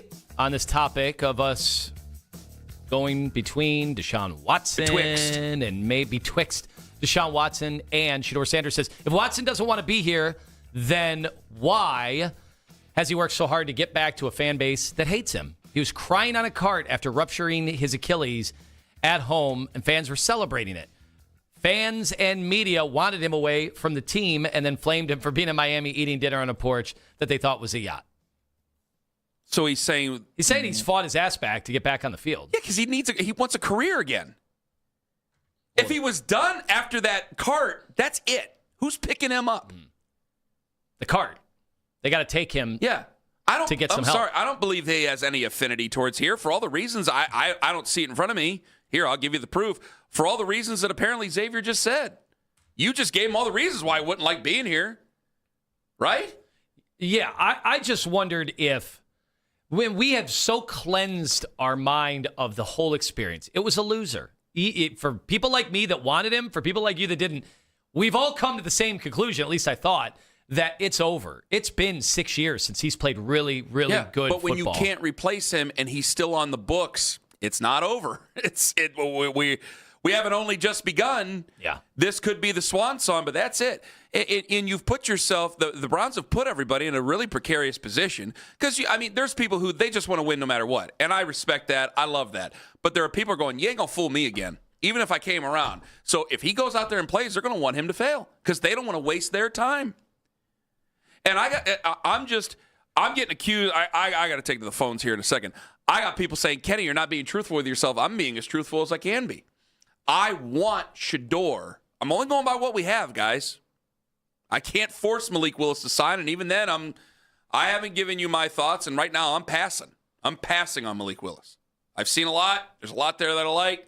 I don't care about money. I care about time. I don't believe he can elevate us to a level that we need where I'm just comfortable to pass up on 2027 and any possibilities there. So I'm going by what we have. You guys know it. I like Shedeur. I think that there were some things that were unfair to anybody, named Shedeur, not named Shedeur, in the later rounds going into the camp. I think Todd Monken already is handling this the right way with the quarterback competition. I think that last year was an out-and-out. Love Ross Tucker. He would disagree. Out-and-out disaster last year. It ended up being because we're still doing it now. So it couldn't be anything but a disaster. I want Shedeur to be the starter. I think Deshaun will end up winning the job. And I think it will probably be apparent very early. What a story that would be. Holy cow. And I don't say it with a smile on my face. Look, it would be, and we'll get to the calls here. I'm getting accused of trying to make people upset. I am not happy about telling you this. I have just so far removed that thought of him, other than coming in because of injury or two guys getting benched or whatever. Well, I had just totally eliminated that thought from the possibility of it actually going down. If you don't want it, then I'll give you another scenario you're going to hate me for. You're just going to want me to shut up. There's worse scenarios? Oh, hell yeah. Come on. Who do you think? Todd Monken is back. He didn't have any experience with these guys before. We're getting Bailey Zappi back? No, hell no. P.J. Walker? Let me ask you. DTR, don't say DTR. He's a nice kid, but don't say DTR. No, I'm not talking about anybody else. Jeff Driscoll? Shush. Stop it. You're going to make me forget what I'm about to say. John, who do you think is going to win the job? It's going to be Shedeur. Shedeur's going to win it. You think Shedeur's going to win it? I know Shedeur's going to win it. He knows. Okay, hold that thought. Lima, who do you think is going to win that job? I thought it was going to be Shedeur. Okay, I might end up being wrong about this. Let me ask you, John, why do you think Shedeur is going to win that job? What's the point of starting Deshaun Watson? You have a brand new coach, and his job is to try to win. I mean, he's never going to get back to the player he once was in Houston. And Shedeur, at one time, people thought he had upside. Maybe he still does. Let me say this to you. By the way, real quick, hold on. I feel like we know that. I feel like he's not getting back. He's not getting back to Houston. All he has to do is be better than Shedeur. But what's the point in him playing and being mediocre when you have a young quarterback that is continuing to develop? Then, if he plays well this year, you may not have to draft a quarterback next year. John, I agree with you, but I don't play for the Browns, and I ain't the head coach of the Browns. I don't have a responsibility to those players. He does. He does. And so if he's just better than Shedeur, he starts, right? Am I wrong, John? No, you're not wrong. Yeah, there you go. John, I want to agree with you, and I would agree with you, but I guess I do because we're not the coach or players with the Browns. But he's got to do what's right by his players. He cannot care about what Kenny and John and Anthony think. He has to care about what Miles and Quinshawn and all those guys think. You can lie to a lot of people, brother. You cannot lie to players. They know it. Anthony, why do you think Shedeur would be the guy who wins the job? Because I think it's the easiest scenario for them to where you're not investing anything new. He's on a cheap deal. Yeah. And you've already had him in the building for a year. That's all. He had some moments last year. That's coming from me. Had some moments. You can build on that. Mm-hmm. And goodwill, he will be a star if he starts playing really good football here. And I hope you're right. But I also have to go with, who do you think has the leg up? You would think that Deshaun would, wouldn't you? So then you have to ask yourself if you really, really, really do not want Deshaun Watson to start, well, then I got to tell you to do something that nobody wants to have happen. You got to get somebody else involved there to make the decision for Todd Monken going, yeah, we're not going to do that. Paul DePodesta can come back and make the decision? Oh, I think we know who we're talking about. What do you think Jimmy wants to do right now? Oh, if I were Jimmy? No, what do you think, like, in a perfect world? Shedeur. Doesn't it feel like that? Yes. I'm sorry. I don't mean to act so exasperated. Some people, yes. Kenny, have said no. They want to get something out of his contract. Right now, it's been a total zilch. They want to get something out of the Watson deal. I think Jimmy has moved on too. Yes, I think that. I mean, if we're doing business, the man's been a good businessman, for the love of God. There, I mean, they made a lot of money. I think you would know. I think you would know something that's at its end when it's at its end, wouldn't you? When you know an investment's at its end. That's when you. So there you go. So we talk about sunken cost fallacy. This would be it. I think that they would look at it and go, "Hey, if he plays, we've had people who think this way or hope. If he plays and he plays well and we could sign him, great. If he plays and plays well enough that we could trade him, maybe even better. But you can't expect any of that. I think that there's a lot of people in the building in high-ranking positions. I don't know that right off the top of my head, but I think there's a lot of people in high-ranking positions who agree with a lot of fans who go, well, if we're just going to keep what we have, let's start Shedeur.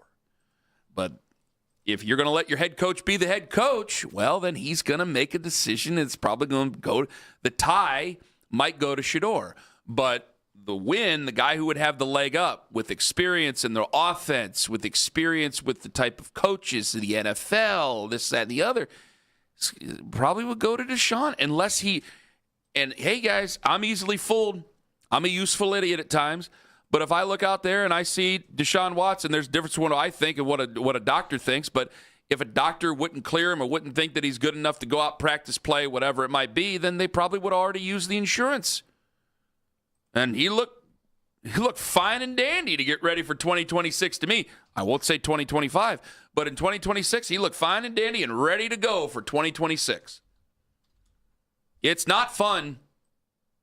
I'm not here to tell you the fun. I'm here to tell you the truth. 216-474-0092. Jim in Strongsville. Jim, you first up on the Fan. Hello, Jim. You are not telling the truth. You are lying to yourself. And wow. Deep down in places you don't talk about at parties, you know the reason to play Shedeur Sanders is because he gives you the best chance to get a good draft pick for 2027 to get a quarterback. Come on, Jim. That's the reason. That's the reason. Anybody that denies that is lying to themselves. No, so Jim. Jim, Monken's one and done then, and Barry's fired. I actually don't believe that. I actually think that Barry is the most confident guy in the world right now. I don't think that guy's going anywhere. He looked at ease. He looked like everything was great. I do not see that at all. That's where I think the thing comes in with Monken. Monken is going to want to try to win games. And let's be honest. And again, you're being honest with yourself. The guy that gives you the best chance to win games is probably Deshaun Watson. The only real reason to play Shedeur Sanders is he's boom or bust. Why? Either there's the 1% chance that he's a good quarterback and you found a deal, or he's a bust and he puts you in a good position to pick next year. Who do you want to pick? Who would you want to pick next year? Because I think you can never, as Lima says, you can never draft over number one. So wouldn't you want the number one spot? Well, yeah, but you know what? Number one, So then the first quarterback almost never ends up being the best quarterback in the draft. Okay, Jim, but still, number one is number one. So I'm not even saying names. Number one is number one. So if we're going to talk about silly scenarios here, then I don't even need to talk about the quarterbacks. You know who you can trade, and you could definitely be a terrible football team then. You ain't stupid. You know who you could trade and have a lot of picks for, and you would be a terrible football team this year. His contract's untradeable right now. Oh, it is it? I believe so. You're not interested in winning, so what's it matter to you? You're the one. You're lying to yourself. You're not interested in winning. How are you turning this back on me? You're the one lying to yourself. You accused of me, and now you don't have a good answer for it, Jim. Just hang up on yourself. You know you have to avoid this. I want to win, you would but have I to hit also the know that ejector I don't want seat. Fool's Gold 10. I don't want to win 8 games next year and be in football purgatory. So then call in and say we need to trade Myles Garrett then. Call in and say we need to trade Denzel Ward then. Call in and say we just need to cut Deshaun Watson then. Are you Lima now, Spin Master? What are you spinning tunes now? I spend this when you spend this much time sitting next to a guy over 10 years, you can't help but have some of it rub off on you. And he has made me as sharp as a tack when it comes to this stuff. So yeah, we don't need to sit here and talk about quarterbacks. You guys want number one overall? Go ahead and trade that guy. You'll get number one overall. If you guys think that this is a giant waste of time, that we are insulting you, and it's a giant waste, which, by the way, we've talked Cavs twice today, and we'll talk Cavs coming up at 9:45. We have talked Cavs twice today. 2 big segments. If you think this is a giant waste of time, then call in and say we need to trade Myles. Call in and say we need to trade Denzel Ward. That won't be a waste of your time. You'll get number one next year. Do you think I'm wrong that if they have the number one overall pick, Monken is done? That's a one and done. I don't know about that. Do you know how empty that stadium is going to be if they are the worst team in football this year with Myles Garrett and Denzel Ward on your team? But you see what you're saying, this crazy talk. That's the talk that's not even worth getting into because they kept Kevin around. Why wouldn't they keep Todd around? You make hires because you want guys to stay. So wouldn't you keep them around? Wouldn't you keep Todd there? Man, at some point with season ticket holders calling to cancel, they're at some point they're just going to go. Ain't trading away. We're going to Myles redo Garrett. everybody. So I guess you ain't trading away Denzel Ward. So I guess we're not trading away and making silly calls on that. So I guess Deshaun Watson and Shedeur Sanders are going for that starting QB role now, aren't they? Rock in Georgia. Rock, hello. The Rock. Rock. Hello? Yep. You are on the fan, Rock. How's it going, man? Horrible. Hey, you got your coach. You got your quarterback. I never seen Kevin Stefanski hug Shedeur like that. How do you guys go from that to bringing up all these mystery quarterbacks? And this is before Mary Kate started spiraling out about Malik Willis, and because we know she's the number one Shedeur hater, but nobody's looking for Malik Willis. After hearing Monken, I don't see any signs of Malik Willis. You guys are just keep coming up with quarterbacks other than Shedeur Sanders. Hold on. No. Hold on. No. Other than Dylan Gabriel. That ain't going to work. I'm telling you, it ain't going to work. Other than Deshaun Watson. Let me tell you this. Rock. Todd Monken was on how many different platforms yesterday? Who did he say who he's picking as a starting quarterback? Exactly. He didn't say nothing about Malik Willis. So then I guess you ain't got your starting quarterback now, do you? Why would he come out and say, yeah, I want to draft I want to start the guy that I've been trying to chase since University of Georgia? Why would he say that? He's not going to say that out so you and Mary Kate and everybody can say, oh, why are you doing that? So why did you get Shedeur special treatment? A head coach of a football team wouldn't want to shut up all the media and just tell them who the starting quarterback is so they can shut up and stop bitching about it? No, because he's seen all the Shedeur haters last year, so he don't want to step on your toes. He want to come in with a clean slate. We all know Shedeur is starting. Why would he make the Shedeur? Hold on. It's not about haters. It's about who he thinks is going to help him win the football games. That's who he thinks. We have no idea. We don't have any idea. That's why we should be saying Malik Willis' name. That's why we should be saying, Deshaun Watson, somebody who just torn Achilles. The best argument you have given me is haters. If he felt that Shedeur Sanders gives him the best chance to win, if Shedeur Sanders gives him the best chance to win, he would come right out and say it.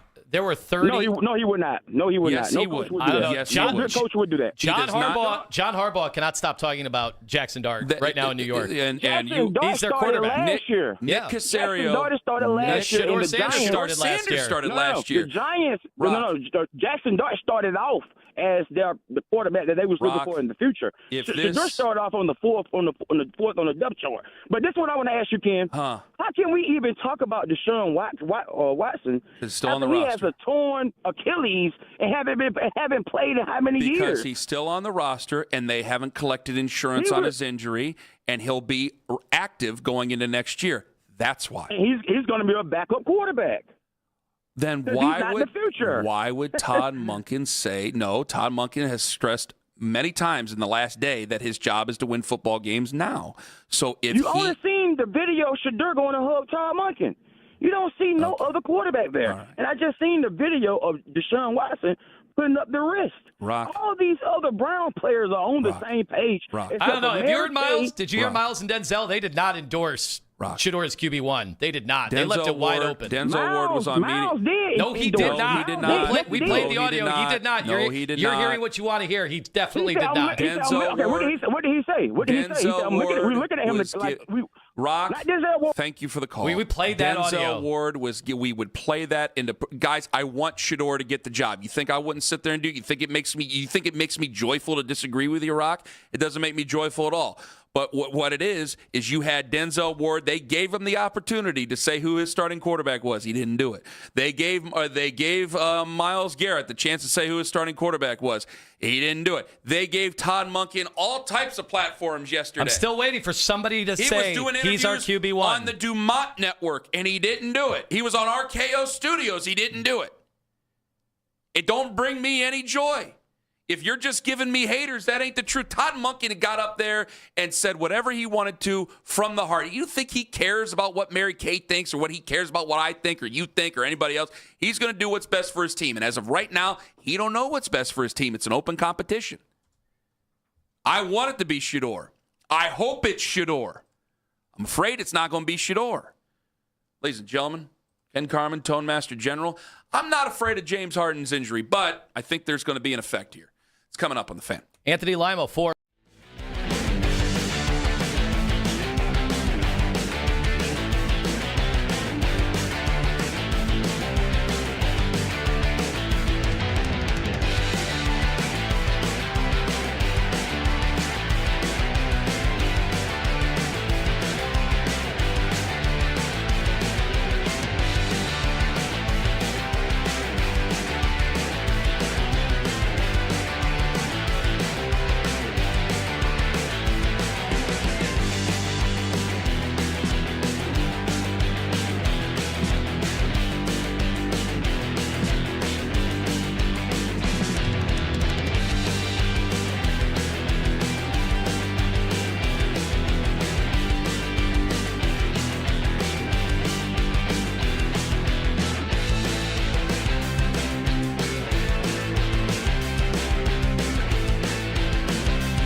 up to be a part of the fan club? Download the free Odyssey app and follow 92.3 The Fan to get all of the best audio and best stories sent straight to your inbox. 92.3thefan.com.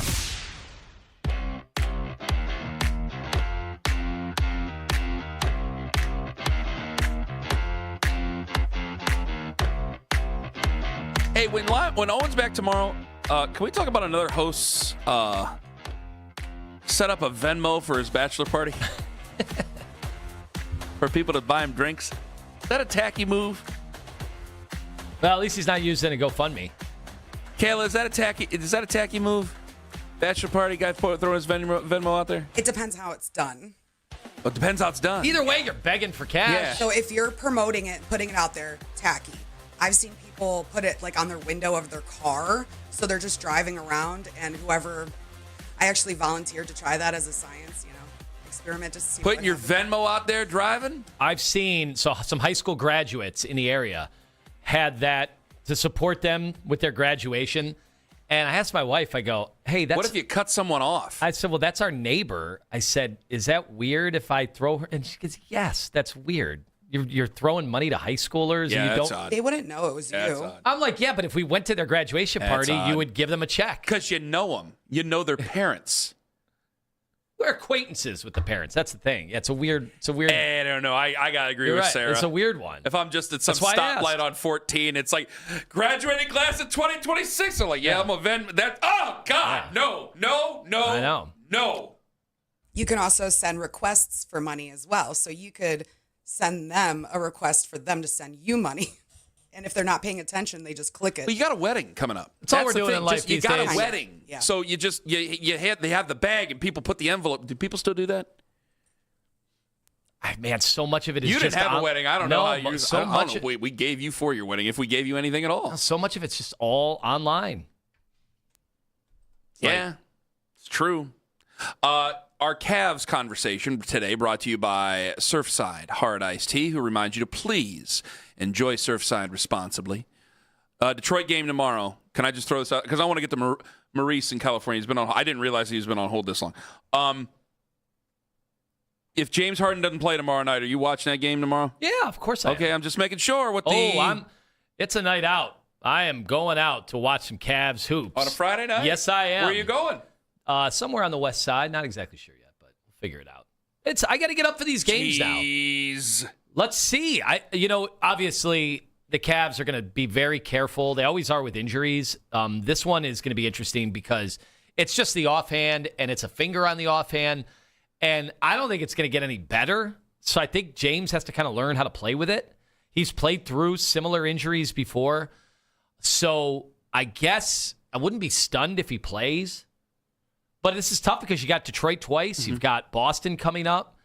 And they're running out of time. They got like 22 games left. Now let me get to Maurice. In California, he's listening on the free Odyssey app. Maybe watching on YouTube Live. Hello, Maurice. Maurice.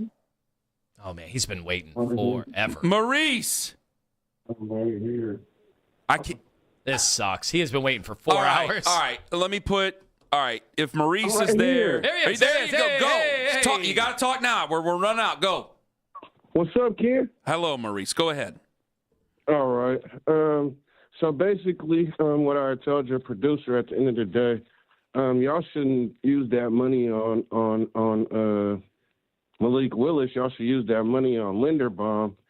I think that would get your right or your left guard back, and then I think you should draft two.